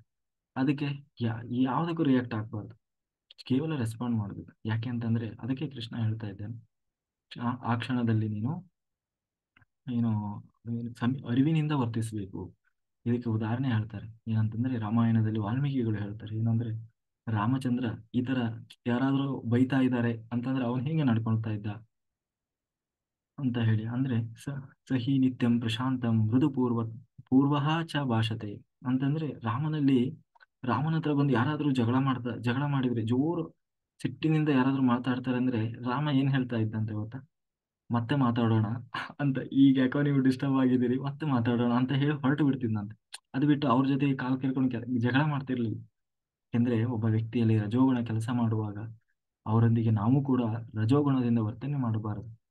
ಯಾಕೆ ಅಥವಾ ವರ್ತನೆ ಮಾಡುವಂತಹ ಪ್ರಸಂಗ ಬಂದ್ಬಿಡ್ತದೆ, ನಾವು ಸಾತ್ವಿಕರಾಗೇ ಇರ್ತೀವಿ, ಯಾರ ಹತ್ರ ಜಗಳ ಮಾಡಬಾರ್ದು, ಎಲ್ಲರೂ ಚೆನ್ನಾಗಿರ್ಬೇಕು, ಖುಷಿಯಾಗಿರ್ಬೇಕು, ಎಲ್ಲರೂ ನೆಮ್ಮದಿಯಿಂದ ಇರಬೇಕು ಅನ್ನೋ ತಲೆ ಇರ್ತದೆ. ಯಾರೋ ಬಂದು ಡಿಸ್ಟರ್ಬ್ ಮಾಡ್ಲಿಕ್ಕೆ ಬರ್ತಾರೆ, ಅವ್ರ ಜೊತೆಗೆ ನಾವು ಆ ಮಟ್ಟಕ್ಕೆ ಇಳಿದಾಗ ತನ್ನಷ್ಟು ತಾನೇ ಅದು ನಾವು ಡಿಸ್ಟರ್ಬ್ ಆಗ್ತೀವಿ. ಅವ್ರು ಮಾಡ್ತಾರೆ ಅಂತ ಹೇಳಿ ನಾವು ಡಿಸ್ಟರ್ಬ್ ಆಗಬಾರ್ದು. ನಾವು ಅದೇ ಸ್ಥಿತಿಯಲ್ಲೇ ಇರ್ಬೇಕು. ಇದು ಬಹಳ ಅಪಾಯಕಾರಿ. ಆದ್ದರಿಂದ ರಜೋಗುಣಕ್ಕೆ ಒಳಗಾದವರೊಂದಿಗೆ ನೀನು ರಾಜಸ್ಥನಾಗಬೇಡ ಅಂತ ಕೃಷ್ಣ ಹೇಳ್ತಾ ಇದ್ದಾನೆ. ಅವ್ರೇನೋ ಆ ಗುಣದಲ್ಲಿದ್ದಾರೆ, ನೀನು ಅವರ ಗುಣಕ್ಕೆ ಪ್ರಭಾವಕ್ಕೆ ಒಳಗಾಗ್ಬೇಡ. ಹಾಗಾಗಿ ತಟಸ್ಥನಾಗಿ ದೂರ ನಿಲ್ಲು. ಆಗ ಅವರ ರಜೋಗುಣ ತನ್ನಷ್ಟಕ್ಕೆ ತಾನೇ ಕುಸಿತಾ ಬರ್ತದೆ. ನೀ- ನೀನು ಯಾವಾಗ ಸುಮ್ಮನಾದೆ ಅವರು ಸುಮ್ಮನಾಗ್ತಾರೆ. ಸಿಟ್ಟು ಮಾಡುವವರ ಮುಂದೆ ಮೌನಿಯಾಗಿರು. ಮೌನಿ ಆದ್ರೆ ಅವರು ಸಿಟ್ಟು ಬಹುಬೇಗ ಕರಗಿ ಹೋಗ್ತದೆ. ಅವರು ಮತ್ತೆ ಸಿಟ್ಟು ಮಾಡಿಕೊಳ್ಳಲ್ಲ. ಹಾಗಾಗಿ ಹೀಗೆ ನಾವು ಈ ಗುಣಗಳ ಪ್ರಭಾವದಿಂದ ಅವುಗಳನ್ನು ಗುರುತಿಸಬೇಕು. ಎಲ್ಲೆಲ್ಲ ನಮಗೆ ಡಿಸ್ಟರ್ಬ್ ಆಗ್ತಾ ಇದೆ, ಡಿಸ್ಟರ್ಬ್ ಮಾಡ್ತಾ ಇದೆ ಅಂದ್ರೆ ನಾವು ಯಾವಾಗಲೂ ಸಾತ್ವಿಕ ಗುಣದ ಪ್ರಭಾವದಲ್ಲಿ ಇರ್ಬೇಕು. ಅಂದ್ರೆ ಕಾಮ್ ಆಗಿ ಕೂಲ್ ಆಗಿ ಯಾರನ್ನೂ ಕೆಟ್ಟದಾಗಿ ನೋಡಬಾರದು. ಒಳ್ಳೆ ಬಹಳ ಪ್ರಶಾಂತವಾಗಿ ನಗನಗುತ್ತಾ ಇರ್ಬೇಕು. ಆದ್ರೆ ಆ ಅದೇ ತರ ಇರ್ಲಿಕ್ಕೆ ಈ ಸುತ್ತಲೇ ಇರೋರು ಬಿಡೋಲ್ಲ. ಯಾವುದೋ ರೂಪದಲ್ಲಿ ಬಂದು ಅದನ್ನ ಡಿಸ್ಟರ್ಬ್ ಮಾಡ್ಲಿಕ್ಕೆ ಟ್ರೈ ಮಾಡ್ತಾ ಇರ್ತಾರೆ. ಆದ್ರೆ ನಾವು ಅದಕ್ಕೆ ಅವರು ಡಿಸ್ಟರ್ಬ್ ಮಾಡಿದ್ರು ನಾವು ಅದಕ್ಕೆ ಡಿಸ್ಟರ್ಬ್ ಆಗಬಾರ್ದು. ಅವೇರ್ನೆಸ್ ಅಲ್ಲಿ ಇರ್ಬೇಕು. ಬಹಳ ಸಂಯಮದಿಂದ ವರ್ತನೆ ಮಾಡಬೇಕು. ಹಾಗಾಗಿ ಹೆಂಗೆ ಸಂಯಮದಿಂದ ವರ್ತನೆ ಮಾಡೋದು ಹೇಳಿದ್ನಲ್ಲ. ಒಳಗೆ ಕೂತು ದೇವರು ಬೈತಾ ಇದ್ದಾನೆ, ಯಾರೋ ಬಹಳ ಬೈತಾ ಇದ್ದಾರೆ. ಅಲ್ಲ ಯಾರೋ ನಮಗೆ ಬೈದು ಕೂಡ ಹೆಂಗ್ರಿ ಅದನ್ನ ಸಹಿಸ್ಕೊಳ್ಳೋದು? ಒಂದ್ ವೇಳೆ ದೇವ್ರು ಬೈದ್ರೆ ನಾವು ಬೈಸ್ಕೊಂತೀವೋ ಇಲ್ಲ? ದೇವರೇ ಬಂದು ಬೈದ್ರೆ ಒಳಗಡೆ ಕೂತು ಅವನಿಗೆ ದೇವರು ಪ್ರೇರಣೆ ಮಾಡಿ ಬೈಸ್ತಾ ಇದ್ದಾನೆ. ದೇವ್ರೆ ಎಷ್ಟು ಚೆನ್ನಾಗಿ ಬೈತಾ ಇದ್ದೀನಿ, ನಿನಗೆ ನನ್ನನ್ನು ಬೈಯೋದ್ರಿಂದಲೂ ಇಷ್ಟು ಸಂತೋಷ ಸಿಗ್ತಾ ಇದೆ, ಬೈ ನನ್ನ ಕರ್ಮ ಕಳೀತದೆ ಅಂತ ಹೇಳಿ ಅಲ್ಲೂ ದೇವರನ್ನ ಚಿಂತನೆ ಮಾಡಿ ಬಿಡ್ಬೇಕು. ಅವಾಗ ಆ ಅವಾಗ ಏನಾಗ್ತದೆ, ಒಂದು ನಮಗೂ ಟೆನ್ಷನ್ ಬರಲ್ಲ, ಮನಸ್ಸು ಹಾಳಾಗಲ್ಲ, ಜೊತೆಗೆ ಸಂಬಂಧಗಳು ಕೂಡ ಹಾಳಾಗಲ್ಲ, ಚೆನ್ನಾಗೇ ಇರ್ತವೆ. ಹಾಗಾಗಿ ಎಲ್ಲಾ ಸಂಬಂಧಗಳ ಮೂಲ ಯಾವುದು ಅಂತಂದ್ರೆ ನಾವು ಪ್ರತಿಯೊಂದಕ್ಕೂ ರಿಯಾಕ್ಟ್ ಆಗ್ಬಿಡ್ತೀವಿ. ಅವ್ರು ಹೆಂಗ್ ವರ್ತಿಸ್ತಾರೋ ನಾವು ಅವ್ರಿಗಿಂತ ಒಂದು ಹೆಜ್ಜೆ ಮುಂದೆ. ನಾನೇನು ಕಡಿಮೆ, ನಾನು ಹೇಳಿದ್ದೇ ಆಗ್ಬೇಕು, ನಂದೇ ಆಗ್ಬೇಕು, ನಾನು ನಾನು ಅನ್ನೋದೇ ಎಲ್ಲಾ ಸಂಬಂಧಗಳ ಆ ಏನು ಹಾಳಾಗೋದಕ್ಕೆ ಕಾರಣ ಆಗ್ತದೆ. ಹಾಗಾಗಿ ಯಾರಾದ್ರೂ ಒಬ್ರು ಸೋಲ್ಲೇಬೇಕು. ಸೋಲಿನಲ್ಲಿ ಗೆಲುವನ್ನ ಕಾಣಬೇಕು, ಸೋತು ಗೆಲ್ಲಬೇಕು. ಅದ್ ಬಿಟ್ಟು ನಾನೇ ನಾನೇ ನಾನೇ ಅಂತ ಹೋಗಿ ಗೆದ್ದು ಜೀವನ ಅನ್ನುವ ಇದರಲ್ಲಿ ಸೋಲಬಾರದು, ಯುದ್ಧದಲ್ಲಿ ಸೋಲಬಾರದು. ವೈಯಕ್ತಿಕವಾಗಿ ನಾವು ಸೋತು ಜೀವನದಲ್ಲಿ ಗೆಲ್ಲಬೇಕು.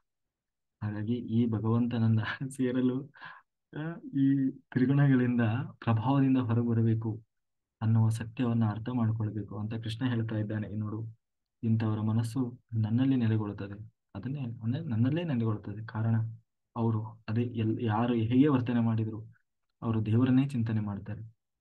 ಅಂದ್ರೆ ದೇವರು ಬೈತಾ ಇದ್ದಾನೆ, ದೇವರು ಹಂಗೆ ಹೇಳಿಸಿದ, ದೇವರು ಬಯಸಿದ ಅಂತ ಹೇಳಿ ಎಲ್ಲಾ ಕಡೆ ನನ್ನನ್ನೇ ಚಿಂತನೆ ಮಾಡ್ತಾರೆ. ಅದರಿಂದ ಮುಂದೆ ಅವರು ನನ್ನನ್ನ ಬಂದು ಸೇರ್ತಾರೆ. ನನ್ನಲ್ಲೇ ಮನಸ್ಸು ನೆಲೆ ನಿಂತವರಾಗಿ ಕೊನೆಗೂ ಅವರು ನನ್ನನ್ನೇ ಬಂದು ಸೇರ್ತಾರೆ. ಹಾಗಾಗಿ ಈ ತರ ನಮ್ಮನ್ನು ಡಿಸ್ಟರ್ಬ್ ಮಾಡುವಂತಹ ಗುಣಗಳು, ತಾಮಸ ಗುಣಗಳು, ರಾಜಸ ಗುಣಗಳು ನಿರಂತರವಾಗಿ ಕೆಲಸ ಮಾಡ್ತಾ ಇರ್ತಾವಪ್ಪ. ಆದ್ರೆ ನಾವು ಅದು ಡಿಸ್ಟರ್ಬ್ ಮಾಡ್ತದೆ ಅಂತ ನಾವು ಅದರ ಮಟ್ಟಕ್ಕೆ ಇಳಿಬಾರದು. ನಾವು ನಮ್ಮ ತಲೆಯಲ್ಲಿ ಅದು ಅವೇರ್ನೆಸ್ ಯಾವಾಗಲೂ ಜಾಗೃತವಾಗಿರ್ಬೇಕು ಅಂತ ಹೇಳ್ತಾ ಕೃಷ್ಣ ಮುಂದೆ ಹೇಳ್ತಾ ಇದ್ದಾನೆ. ನೋಡು, ಯಾರು ಚತುರ್ಮುಖನಿಗೂ ತಂದೆಯೋ, ಆ ಯಾರು ಈ ಒಂದು ಪ್ರಕೃತಿಗೆ ನಿಯಾಮಕನಾಗಿದ್ದಾನೋ, ಯಾರು ಸಮಸ್ತ ವೇದಗಳಿಂದ ವಾಚ್ಯನಾಗಿದ್ದಾನೋ ಅವನೊಬ್ಬನೇ ಕರ್ತ. ಅಂದ್ರೆ ಎಲ್ಲ ಅವನೇ ಮಾಡಿಸ್ತಾ ಇದ್ದಾನೆ. ಇದನ್ನೇ ತಿಳಿದವನೇ ನಿಜವಾದ ಮಾನವ. ದೇವರು ಮಾನವ ಅಂದ್ರೆ ಯಾರು, ಒಬ್ಬ ಮನುಷ್ಯ ಅಂದ್ರೆ ಯಾರು, ಯಾವಾಗ ಒಬ್ಬ ವ್ಯಕ್ತಿ ನಿಜವಾಗಲೂ ಮನುಷ್ಯ ಅಂತ ಅನಿಸಿಕೊಳ್ತಾನೆ ಅನ್ನುವುದನ್ನ ಹೇಳ್ತಾ ಇದ್ದಾನೆ. ಹಾಗಾದ್ರೆ ಅವನು ಮತ್ತು ಉಳಿದವರು ಯಾರು? ಹಾ, ಎರಡು ಕೈ ಎರಡು ಕಾಲು ಇದ್ದ ಮಾತ್ರಕ್ಕೆ ಮನುಷ್ಯ ಆಗೋಲ್ಲ. ಅವನು ಮೃಗನೂ ಆಗ್ಬೋದು. ನಾವು ಹೇಳ್ತೀವಲ್ಲ, ಮೃಗದ ಹಾಗೆ ವರ್ತನೆ ಮಾಡ್ತಾರೆ ಅಂತೇಳಿ. ಹಾಗೆ ಮನುಷ್ಯತ್ವ ಯಾರೆಲ್ಲ ಇರ್ತದೆ ಅವನು ಮಾತ್ರ ಮನುಷ್ಯ ಅಂತ ಕರೆಸಿಕೊಳ್ತಾನೆ ಹೊರತು ಎಲ್ಲರೂ ಮನುಷ್ಯರಾಗಲ್ಲ. ಎರಡು ಕೈ ಎರಡು ಕಾಲು ಕಣ್ಣು ಮೂಗು ಬಾಯಿ ಇದ್ದ ತಕ್ಷಣ ಮನುಷ್ಯನಾಗಲ್ಲ. ಅದಕ್ಕೆ ಒಬ್ಬ ಮಾನವ ಅಥವಾ ಮನುಷ್ಯನ ಗುಣಗಳೇನು, ಯಾವ ಒಬ್ಬ ಮನುಷ್ಯನಾದವನು ಹೇಗಿರ್ತಾನೆ ಅನ್ನೋದನ್ನು ಕೃಷ್ಣ ಹೇಳ್ತಾ ಇದ್ದ. ಏನು, ಯಾರು ಚತುರ್ಮುಖನಿಗೂ ತಂದೆಯಾಗಿದ್ದಾನೋ, ಯಾರು ಈ ಪ್ರಕೃತಿಯ ನಿಯಾಮಕನಾಗಿದ್ದಾನೋ, ಯಾರು ಸಮಸ್ತ ವೇದಗಳಿಂದ ಹ್ಮ್ ಪ್ರತಿಪಾದ್ಯನಾಗಿದ್ದಾನೋ, ಇಡೀ ಜಗತ್ತನ್ನು ಯಾರು ನಿಯಂತ್ರಣ ಮಾಡ್ತಾ ಇದ್ದಾನೋ, ಅವನನ್ನ ಯಾರು ತಿಳಿತಾನೆ ಅವನೇ ಮನುಷ್ಯ. ಯಾಕೆಂದ್ರೆ ಈ ಮನುಷ್ಯನಿಗೆ ಮಾತ್ರ ಅದನ್ನ ತಿಳಿದುಕೊಳ್ಳುವ ಶಕ್ತಿ ಇರೋದು. ಯಾವ ಪಶು ಪಕ್ಷಿ ಪ್ರಾಣಿಗಳಿಗೂ ದೇವರ ಕಲ್ಪನೆ ಇಲ್ಲ.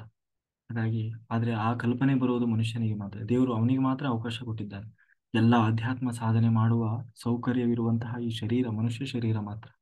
ಅಂತಹ ಶರೀರವನ್ನು ಉಪಯೋಗಿಸಿಕೊಳ್ಳುವವನು, ಭಗವಂತನನ್ನ ಸೇರ್ಲಿಕ್ಕಾಗಿ, ಭಗವಂತನನ್ನ ಸಾಧನೆ ಮಾಡ್ಲಿಕ್ಕಾಗಿ ಯಾರು ಈ ಶರೀರವನ್ನು ಉಪಯೋಗಿಸಿಕೊಳ್ತಾನೆ ಅವನೇ ನಿಜವಾದ ಮಾನವ. ಅವನು ಮಾತ್ರ ಮಾನವನಾಗ್ಲಿಕ್ಕೆ ಸಾಧ್ಯ ಇದೆ. ಯಾಕೆಂದ್ರೆ ಬೇರೆ ಪಶು ಪಕ್ಷಿ ಪ್ರಾಣಿಗಳು ಕೂಡ ಅವರ ದೇಹವನ್ನ ದೇವರನ್ನ ಪಡಿಲಿಕ್ಕಾಗಿ ಅಂತ ಬಳಸಿಕೊಳ್ಳೋದು. ಒಂದು ವೇಳೆ ಮನುಷ್ಯ ಜನ್ಮವನ್ನು ಪಡೆದು ಅವನು ಒಂದು ವೇಳೆ ದೇವರನ್ನ ಪಡಿಲಿಕ್ಕೆ ಅಂತ ಹೇಳಿ ಈ ಮನುಷ್ಯ ದೇಹವನ್ನು ಬಳಸ್ಕೊಳ್ಳಿಲ್ಲ ಅಂತಂದ್ರೆ ಅವನು ಆ ಪ್ರಾಣಿಗಳ ಹಾಗೆ ಆಗ್ತಾನೆ, ಹೊರತು ಮನುಷ್ಯನಾಗ್ಲಿಕ್ಕೆ ಆಗೋಲ್ಲ. ಮನುಷ್ಯ ಅಲ್ಲ ಅವನು. ಹಾಗಾಗಿ ಧರ್ಮ ಅರ್ಥ ಕಾಮಗಳಿಂದ ಬಿಡಿಸಿಕೊಳ್ಳುವುದು ಅಂತಂದ್ರೆ ಸತ್ವ ರಜಸ್ಸು ತಮೋ ಗುಣಗಳಿಂದ ಬಿಡಿಸಿಕೊಂಡು ಭಗವಂತನನ್ನ ಸೇರುವುದು. ಅದೇ ಧರ್ಮಾರ್ಥ ಕಾಮಗಳು. ಈ ಧರ್ಮ ಅರ್ಥ ಕಾಮ ಮೋಕ್ಷ ಅಂತೀವಲ್ಲ, ಈ ಧರ್ಮ ಅರ್ಥ ಕಾಮವನ್ನ ಮೀರಿ ಎಲ್ಲವನ್ನ ಅನುಭವಿಸಿ ಕೊನೆಗೆ ಮೋಕ್ಷವನ್ನ ಸೇರುವುದು. ಏನಿದರ ಅರ್ಥ ಅಂದ್ರೆ ಈ ಮೂರು ಗುಣಗಳಿಂದ ನಾವು ಬಿಡಿಸಿಕೊಳ್ಳಬೇಕು. ಇವು ಯಾವ ಗುಣಗಳು ನಮ್ಮನ್ನ ನಿಗ್ರಹ ಮಾಡದ ಹಾಗೆ ಅಂದ್ರೆ ಅವೇರ್ನೆಸ್ ಅಲ್ಲಿರುವುದು, ಸದಾ ಭಗವಂತನಲ್ಲಿ ಮನಸ್ಸಿರುವವು. ಇದು ಮನುಷ್ಯನ ಜೀವನದ ಗುರಿ, ಪ್ರತಿಯೊಬ್ಬ ಮನುಷ್ಯನ ಜೀವನದ ಗುರಿ. ಈ ಮೂರು ಗುಣಗಳನ್ನ ಕೆಲಸ ಆ ನನ್ನಲ್ಲಿ ಕೆಲಸ ನಡೆಸ್ತಾ ಇದೆ, ನಾನು ಈ ಪ್ರಭಾವದಿಂದ ಗಳಿಸಿಕೊಂಡು ಮೇಲೇರಬೇಕು ಅನ್ನುವ ಎಚ್ಚರ ಯಾರಲ್ಲಿ ಜಾಗೃತವಾಗಿರ್ತದೋ ಅವನೇ ನಿಜವಾದ ಮನುಷ್ಯ, ಮಾನವ. ಹ? ಹಾಗೆ ಯಾರು ನಿತ್ಯ ಬದುಕ್ತಾ ಇರ್ತಾನೆ, ಬೇರೆನ್ನೆಲ್ಲ ಮಾಡೋದು ಬಿಡು ಅಂತ ದೇವ್ರು ಹೇಳ್ತಿಲ್ಲ. ಹೊಟ್ಟೆಪಾಡಿಗಾಗಿ ಕೆಲಸ ಮಾಡ್ಲೇಬೇಕು, ಎಲ್ಲ ಮಾಡ್ಬೇಕು. ಆದರೆ ಮಾಡುವ ಪ್ರತಿಯೊಂದು ಕ್ಷಣದಲ್ಲೂ ಆ ಭಗವಂತನ ಎಚ್ಚರ ಇರಬೇಕು. ಆಗ ಮಾತ್ರ ಅವನು ಮನುಷ್ಯ ಅನಿಸ್ಕೊಳ್ತಾನೆ. ಈ ಎಚ್ಚರದಲ್ಲಿ ಇದ್ದವನು ಆ, ಯಾರಲ್ಲಿ ಈ ಎಚ್ಚರ ಇರ್ತದೆ ಅವನು ಮನಸ್ಸಿನಲ್ಲಿ ನನ್ನನ್ನೇ ತುಂಬಿಕೊಂಡು ಆತ ಮೋಕ್ಷವನ್ನು ಸೇರ್ತಾನೆ, ನನ್ನನ್ನೇ ಬಂದು ಸೇರ್ತಾನೆ. ಹಾಗಾಗಿ ನಮ್ಮ ಸ್ವರೂಪವನ್ನು ಮುಚ್ಚಿ ಗಾಢವಾಗಿ ಪರಿಣಾಮ ಬೀರುವಂತಹ ಈ ಮೂರು ಗುಣಗಳನ್ನ ನಾವು ದಾಟಬೇಕು. ಯಾವುದು ಈ ಹೇಳಿದ್ನಲ್ವ, ಈ ತರ ಗುಣ ಏನು ಸಾತ್ವಿಕ ರಾಜಸ ತಾಮಸ, ಈ ಮೂರು ಗುಣಗಳು ನಮ್ಮನ್ನ ನಿಗ್ರಹ ಮಾಡ್ತಾ ಇದ್ದಾವೆ. ಅಂದ್ರೆ ಅದು ಯಾವುದೋ ರೂಪದಿಂದ ಯಾರ್ಯಾರ್ದೋ ರೂಪದಿಂದ ಬಂದು ನಮ್ಮನ್ನ ನಿರಂತರವಾಗಿ ಡಿಸ್ಟರ್ಬ್ ಮಾಡ್ತಾನೆ ಇರ್ತದೆ. ನಾವು ಚೆನ್ನಾಗಿರ್ಬೇಕು ಅಂತ ಬಯಸಿದ್ರು ಅದು ಚೆನ್ನಾಗಿರಕ್ಬಿಡೋದು. ಆದ್ರೆ ಇದು ಹಾಗೆ ಮಾಡ್ತದೆ ಅಂತ ಹೇಳಿ ನಾವು ಅದರ ಪ್ರಭಾವಕ್ಕೆ ಒಳಗಾಗ್ಬಾರ್ದು. ಅದಕ್ಕೆ ಹೇಳೋದು ನೋ ಜಜ್ಮೆಂಟ್, ನೋ ಇಂಟರ್ಫಿಯರೆನ್ಸ್. ಆಮೇಲೆ ಈ ತರ ಹಾಗೆ ಇಲ್ಲಿ ಹೀಗೆ ಮೂರು ಗುಣಗಳನ್ನ ದಾಟಿ ತ್ರಿಗುಣಾತೀತನಾಗ್ಬೇಕು ದೇವರು. ಏನಂತೀವಿ ನಾವು ತ್ರಿಗುಣಾತೀತ ಅಂತ ಹೇಳಿ ಅಂತಂದ್ರೆ ಅವನಿಗೆ ಈ ಮೂರು ಗುಣಗಳ ನಿಗ್ರಹ ಇಲ್ಲ, ಅವೆಲ್ಲವನ್ನ ಮೀರಿ ನಿಂತು ಅಂದ್ರೆ ಅವನ ಸ್ವಭಾವಕ್ಕೆ ಅನುಗುಣವಾಗಿ ಯಾವಾಗ ಹೇಗೆ ವರ್ತನೆ ಮಾಡಬೇಕೋ ಹಾಗೆ ವರ್ತನೆ ಮಾಡ್ತಾನೆ. ಅವನ ವರ್ತನೆಯ ಮೇಲೆ ಆ ಗುಣಗಳು ಪ್ರಭಾವ ಬೀರಲ್ಲ. ಆಗ ನಾವು ಈ ಸಂಸಾರದ ಹುಟ್ಟು ಸಾವು ರೋಗ ಮುಪ್ಪು ದುಃಖ ಎಲ್ಲವನ್ನ ದಾಟಿ ದೇವರನ್ನ ಸೇರ್ಲಿಕ್ಕೆ ಅಮರರಾಗ್ಲಿಕ್ಕೆ ಸಾಧ್ಯವಾಗ್ತದೆ. ಇದರಿಂದ ಎಂದೂ ಹುಟ್ಟು ಸಾವು ಇಲ್ಲದ ಆನಂದದ ಸ್ಥಿತಿ, ಆನಂದೋ ಬ್ರಹ್ಮ, ಆನಂದೋ ಬ್ರಹ್ಮ, ಆ ಬ್ರಹ್ಮನನ್ನ ಹೋಗಿ ಸೇರ್ಲಿಕ್ಕೆ ಅದು ಸಾಧ್ಯವಾಗ್ತದೆ ಅಂತ ಹೇಳಿ ಕೃಷ್ಣ ಈ ತ್ರಿಗುಣಗಳನ್ನ ದಾಟಿದಾಗ ಅದರಿಂದ ಮೋಕ್ಷ ಪ್ರಾಪ್ತಿ ಆಗ್ತದೆ ಅಂತ ಹೇಳಿ ಆ, ಹೇಳ್ತಾನೆ. ಹೇಳಿದಾಗ ಸಹಜವಾಗಿ ನಮ್ಮಲ್ಲಿ ಒಂದು ಪ್ರಶ್ನೆ ಬರ್ತದೆ. ಅದೇ ಪ್ರಶ್ನೆ ಅರ್ಜುನನಲ್ಲೂ ಬಂತು. ಏನದು ಅಂತಂದ್ರೆ ಪ್ರಶ್ನೆ ಮಾಡ್ತಾ ಇದ್ದಾನೆ ಅರ್ಜುನ, ನೋಡು ಕೃಷ್ಣ ನೀ ಇಷ್ಟೆಲ್ಲ ಹೇಳ್ತಾ ಇದ್ದಿ, ನಿಮ್ಮೆಲ್ಲರ ಪರವಾಗಿ ಅರ್ಜುನ ಪ್ರಶ್ನೆ ಮಾಡ್ತಾ ಇದ್ದಾನೆ ಕೃಷ್ಣನಲ್ಲಿ, ಮೂರು ಗುಣಗಳನ್ನ ದಾಟಿದವನು ಮೋಕ್ಷ ಸೇರ್ತಾನೆ ಅಂತ ನೀನ್ ಹೇಳ್ತಾ ಇದ್ದಿ. ಆ ಈಗ ನಮ್ಮಲ್ಲಿ ಎಲ್ಲರೂ ಇದ್ದಾರೆ ಸುತ್ತಮುತ್ತ, ಇದರಲ್ಲಿ ಯಾರು ಹೆಂಗಿದ್ದಾರೆ ನಮ್ಗೆ ಹೆಂಗೆ ಗೊತ್ತಾಗ್ಬೇಕಪ್ಪ? ನೀನ್ ಹೇಳೋ ರೀತಿ ಆ ಮೂರು ಗುಣಗಳನ್ನ ದಾಟಿದವನು ಅಂತ ಯಾರಾದ್ರೂ ಇದ್ರೆ, ಅಥವಾ ಆತರ ನೀ ದಾಟಿದವರು ಅಂತ ಇರ್ತಾರೆ ಅಂತ ನೀ ಹೇಳ್ತಾ ಇದ್ದೀಯಲ್ಲ, ಅವ್ರು ಹೇಗಿರ್ತಾರೆ? ಅವರನ್ನ ಗುರುತಿಸೋದು ಹೇಗೆ? ಆತನ ಗುಣಲಕ್ಷಣಗಳೇನು? ಆತನ ಕುರುಹು ಏನು? ಅವನ ನಡತೆ ಹೇಗಿರ್ತದೆ? ಆ ಈ ಮೂರು ಗುಣಗಳನ್ನ ಆತ ಹೇಗೆ ದಾಟ್ತಾನೆ? ಇದನ್ನ ಇಷ್ಟೆಲ್ಲ ಇದೆ ಅಂದ್ಮೇಲೆ ಇದನ್ನು ಭೇದಿಸ್ಬೇಕಲ್ಲ, ನಾವು ಭೇದಿಸ್ಬೇಕಲ್ಲ. ಮತ್ತೆ ಆ ಭೇದಿಸುವ ಮಾರ್ಗ ಯಾವುದು ಅಂತ ಹೇಳಿ ಅರ್ಜುನ ಪ್ರಶ್ನೆ ಮಾಡ್ತಾ ಇದ್ದಾನೆ. ಅದಕ್ಕೆ ಭಗವಂತ ಪುನಃ ಉತ್ತರ ಹೇಳ್ತಾ ಇದ್ದಾನೆ, ನೋಡು ಈ ತ್ರಿಗುಣಗಳನ್ನ ದಾಟಿದವ ಯಾವುದೋ ಒಂದು ವಾದುದನ್ನ ಬಂದಾಗ ಅದನ್ನ ದ್ವೇಷಿಸೋದಿಲ್ಲ. ಅಂದ್ರೆ ಏನೋ ಯಾರೋ ಬಂದು ಏನೋ ಮಾಡಿದ್ರು, ಏನೋ ಹೇಳಿದ್ರು, ಅಥವಾ ನನ್ನ ಮೇಲೆ ಏನೋ ಅಪವಾದ ಬಂತು, ಯಾರೋ ನನ್ನ ಬಗ್ಗೆ ಅಪಪ್ರಚಾರ ಮಾಡಿ ಏನೋ ಬೈತಾ ಇದ್ದಾರೆ, ಏನೋ ಆದ್ರೂ ಕೂಡ ಕೆಟ್ಟದ್ದನ್ನ ಮಾಡಿದ್ರು, ಏನಾದ್ರೂ ಅವರನ್ನ ದ್ವೇಷಿಸೋದಿಲ್ಲ. ಅಥವಾ ತನಗೆ ಯಾವುದು ನಿಜವಾಗ್ಲೂ ನನ್ನ ಉದ್ಧಾರಕ್ಕೆ ಯಾವುದರ ಅವಶ್ಯಕತೆ ಇಲ್ಲವೋ ಅದನ್ನು ಅವನು ಬಯಸುವುದೂ ಇಲ್ಲ. ಆ, ಯಾವುದು ಬೇಕು ಯಾವುದು ಬೇಡ ಅನ್ನೋದ ನನಗಿಂತ ಚೆನ್ನಾಗಿ ಭಗವಂತನಿಗೆ ಗೊತ್ತಿದೆ ಅಂತ ಹೇಳಿ, ಅದಕ್ಕಾಗಿ ನಾನು ಯಾಕೆ ತಲೆ ಕೆಡಿಸ್ಕೊಳ್ಬೇಕು ಎನ್ನುವ ನಿರ್ಲಿಪ್ತತೆಯಲ್ಲಿ ಬದುಕ್ತಾನೆ. ಜೀವನದಲ್ಲಿ ಏನು ಬಂತು ಅದನ್ನ ಭಗವಂತನ ಪ್ರಸಾದ ಅಂತ ಸ್ವೀಕಾರ ಮಾಡ್ತಾನೆ. ಹಾಗೆ ಅವನು ಮಾಡದೇ ಇರಲಿ, ಆದ್ರೆ ಒಬ್ಬ ಜ್ಞಾನಿಯಾದವನು ಈ ಸತ್ಯವನ್ನ ತಿಳಿದು ಇದನ್ನ ಏನಂತೀವಿ ಅದೇ ಸತ್ಯದ ಅರಿವಿನಲ್ಲಿ ಬದುಕ್ತಾ ಇರ್ತಾನೆ. ಅಲ್ಲ ಹಂಗೆ ನಾವು ಹಂಗೆ ಬದುಕೋಲ್ಲ. ನಮಗೆ ಎಲ್ಲ ಇದನ್ನ ಈ ತರ ಎಲ್ಲ ನಮಗೆ ಬದುಕಕ್ಕಾಗಲ್ಲ. ನಮಗೆಲ್ಲ ಅದು ಆಸೆಗಳು ಬೇಕು. ಆ ಆಸೆ ಬೇಕು, ಆ ಆಸೆ ಇದೆ, ಈ ಆಸೆ ಇದೆ. ಆ ಆಸೆ ಬಿಟ್ಟು ಹೆಂಗೆ ಬದುಕಲಿಕ್ಕೆ ಆಗ್ತದೆ ಅಂತ ನಾವು ಹೇಳಿದ್ರೆ, ಅದಕ್ಕೆ ಮುಂದೆ ಹೇಳ್ತಾ ಇದ್ದೆ, ನೀನು ಆಸೆ ಪಡು, ಪಡದೇ ಇರು, ಆದ್ರೆ ಇದೇ ಸತ್ಯ. ಅಂದ್ರೆ ಈ ಸತ್ಯ ನೀನು ಒಪ್ಪುಗೋ, ಬಿಡು, ಏನ್ ಆಗಬೇಕು ಅಂತ ಇದೆಯೋ ಅದೇ ನಡೀತದೆ. ಅದಕ್ಕೆ ವೇದವ್ಯಾಸರು ಇದರಲ್ಲಿ ಹೇಳ್ತಾರೆ, ಮಹಾಭಾರತದಲ್ಲಿ ಏನಾಗ್ತದೆ ಅಂದ್ರೆ, ಧರ್ಮರಾಜ, ಎಲ್ಲಾ ಯುದ್ಧ ನಡೀತದೆ, ಕುರುಕ್ಷೇತ್ರ ಮಹಾಯುದ್ಧ ನಡೆದು ಧರ್ಮರಾಜ ರಾಜ ಆಗಿದ್ದಾನೆ ಈಗ. ಈ ದೇಶದ ಚಕ್ರವರ್ತಿ, ಕಲಿಯುಗದ ಮೊದಲ ರಾಜ ಯಾರು? ಧರ್ಮರಾಜ, ಪಾಂಡವರ ಅಗ್ರಜ. ಅವನು ರಾಜನಾಗಿದ್ದಾನೆ. ಇಡೀ ಸಾಮ್ರಾಜ್ಯ ಅವನ ಕೈಯಲ್ಲಿದೆ, ಚಕ್ರವರ್ತಿಯಾಗಿ ಮೆರೀತಾ ಇದ್ದಾನೆ. ಅವನಲ್ಲಿ ಎಷ್ಟೇ ಅಂದ್ರೂ ಅವನು ಧರ್ಮರಾಜ, ಯಮಧರ್ಮ ಅಲ್ವಾ. ಅವನಲ್ಲಿ ಒಂದು ಪಾಪ ಪ್ರಜ್ಞೆ ಶುರುವಾಗ್ಬಿಡ್ತು. ಮೊದ್ಲೇ ಅವನು ಪಾಪದ ಮನುಷ್ಯ. ಎಲ್ಲ ಲಕ್ಷ ಲಕ್ಷ ಜನ ಮಂದಿ ಸತ್ತು ಹೋಗಿದ್ರು, ಅದನ್ನ ನೋಡಿ ಅವನಿಗೆ ಪಾಪ ಪ್ರಜ್ಞೆ ಶುರುವಾಗ್ಬಿಡ್ತು. ಅಯ್ಯೋ, ನಾನು ಪಾಪಿ, ನಾನು ಪಾಪಿ. ಯಾಕೆಂದ್ರೆ ಇಷ್ಟೊಂದು ಜನರನ್ನ ನಾನು ಕೊಂದು ಬಿಟ್ನಲ್ಲ. ಈಗ ಅರ್ಜುನ ಹೇಗೆ, ಅರ್ಜುನ ವಿಷಾದ ಯೋಗ, ಅಂದ್ರೆ ಅರ್ಜುನ ಇನ್ನು ಯುದ್ಧ ಮಾಡಿಲ್ಲ. ಯುದ್ಧ ಮಾಡೋದಕ್ಕಿಂತ ಮುಂಚೆನೆ ಅವನಿಗೆ ಮರುಕ ಹೆಂಗೆ ಶುರುವಾಯಿತು, ಹಾಗೆ ಯುದ್ಧ ನಡೆದ ಮೇಲೆ ಧರ್ಮರಾಜನಿಗೆ ಶುರುವಾಯಿತು ಮರುಕ. ಆ ಅಯ್ಯೋ, ನಾನು ಪಾಪಿ, ನಾನು ಇಷ್ಟು ಜನರನ್ನ ಕೊಂದುಬಿಟ್ಟೆ, ರಕ್ತಪಾತ ಮಾಡಿದೆ, ಇಷ್ಟೆಲ್ಲಾ ಯುದ್ಧಕ್ಕೆ ನಾನೇ ಕಾರಣ. ಅಂತ ಅವನಲ್ಲಿ ಕುಂತ್ರೆ ನಿಂತ್ರೆ ಎದ್ರೆ ಹೋದ್ರೆ ನಾನು ಪಾಪಿ, ನಾನು ಪಾಪಿ. ಮನುಷ್ಯ ಊಟ ಮಾಡಂಗಿಲ್ಲ, ತಿನ್ನಂಗಿಲ್ಲ, ಉಣ್ಣಂಗಿಲ್ಲ. ಬಹಳ ಅವನು ಒಬ್ಬ ಚಕ್ರವರ್ತಿಯಾಗಿ ಚಕ್ರವರ್ತಿ ಮಾಡಬೇಕಾದ ಕೆಲಸ ಮಾಡೋದು ಬಿಟ್ಟು ತಾನು ಪಾಪಿ ಪಾಪಿ ಅನ್ಕೊಂಡು ಕುತ್ಕೋಬಿಟ್ಟ ಧರ್ಮರಾಜ. ಯಾರು ಬಂದು ಹೇಳಿದ್ರು ಕೇಳ್ತಾ ಇಲ್ಲ. ಈ ಕಡೆ ಭೀಮಸೇನ ಹೇಳಿದ, ಅರ್ಜುನ ಹೇಳಿದ, ಆ ಎಲ್ಲ ಹಿರಿಯರು ಅಂತ ಅನಿಸಿಕೊಂಡವರೆಲ್ಲ ಹೇಳಿದ್ರು, ಬಂದು ಯಾರ ಮಾತು ಕೇಳ್ತಾ ಇಲ್ಲ. ಕೊನೆಗೆ ಕೃಷ್ಣನೇ ಬಂದು ಹೇಳಿದ, ಇಲ್ಲಪ್ಪ, ನೀನೇನು ಪಾಪಿ ಅಲ್ಲ, ಏನು ಆಗ್ಬೇಕಿತ್ತು ಅದಾಗಿದೆ. ಅಂದ್ರೆ ಇದು ಧರ್ಮ ಯುದ್ಧದಲ್ಲಿ ನೀನು ಧರ್ಮದ ಪರವಾಗಿ ನಿಂತಿದ್ದಿ. ಅಷ್ಟಕ್ಕೂ ಈಗ ಯುದ್ಧದಲ್ಲಿ ಗೆದ್ದ ಮೇಲಾದ್ರೂ ಏನಾಯ್ತು? ಜನರಿಗೆ ಒಳ್ಳೇದೇ ಆಗ್ತಾ ಇದೆಯಲ್ಲ.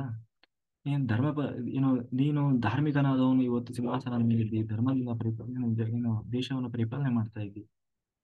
ಈ ಕಾರಣಕ್ಕಾಗಿಯೇ ಅಲ್ವಾ ಯುದ್ಧ ನಡೆದಿದ್ದು. ಹಾಗಾಗಿ ನಿನಗೇನು ಪಾಪ ಬಂದಿಲ್ಲ ಅಂತ ಹೇಳಿ ದೇವರು ಹೇಳ್ತಾ ಇದ್ದಾನೆ.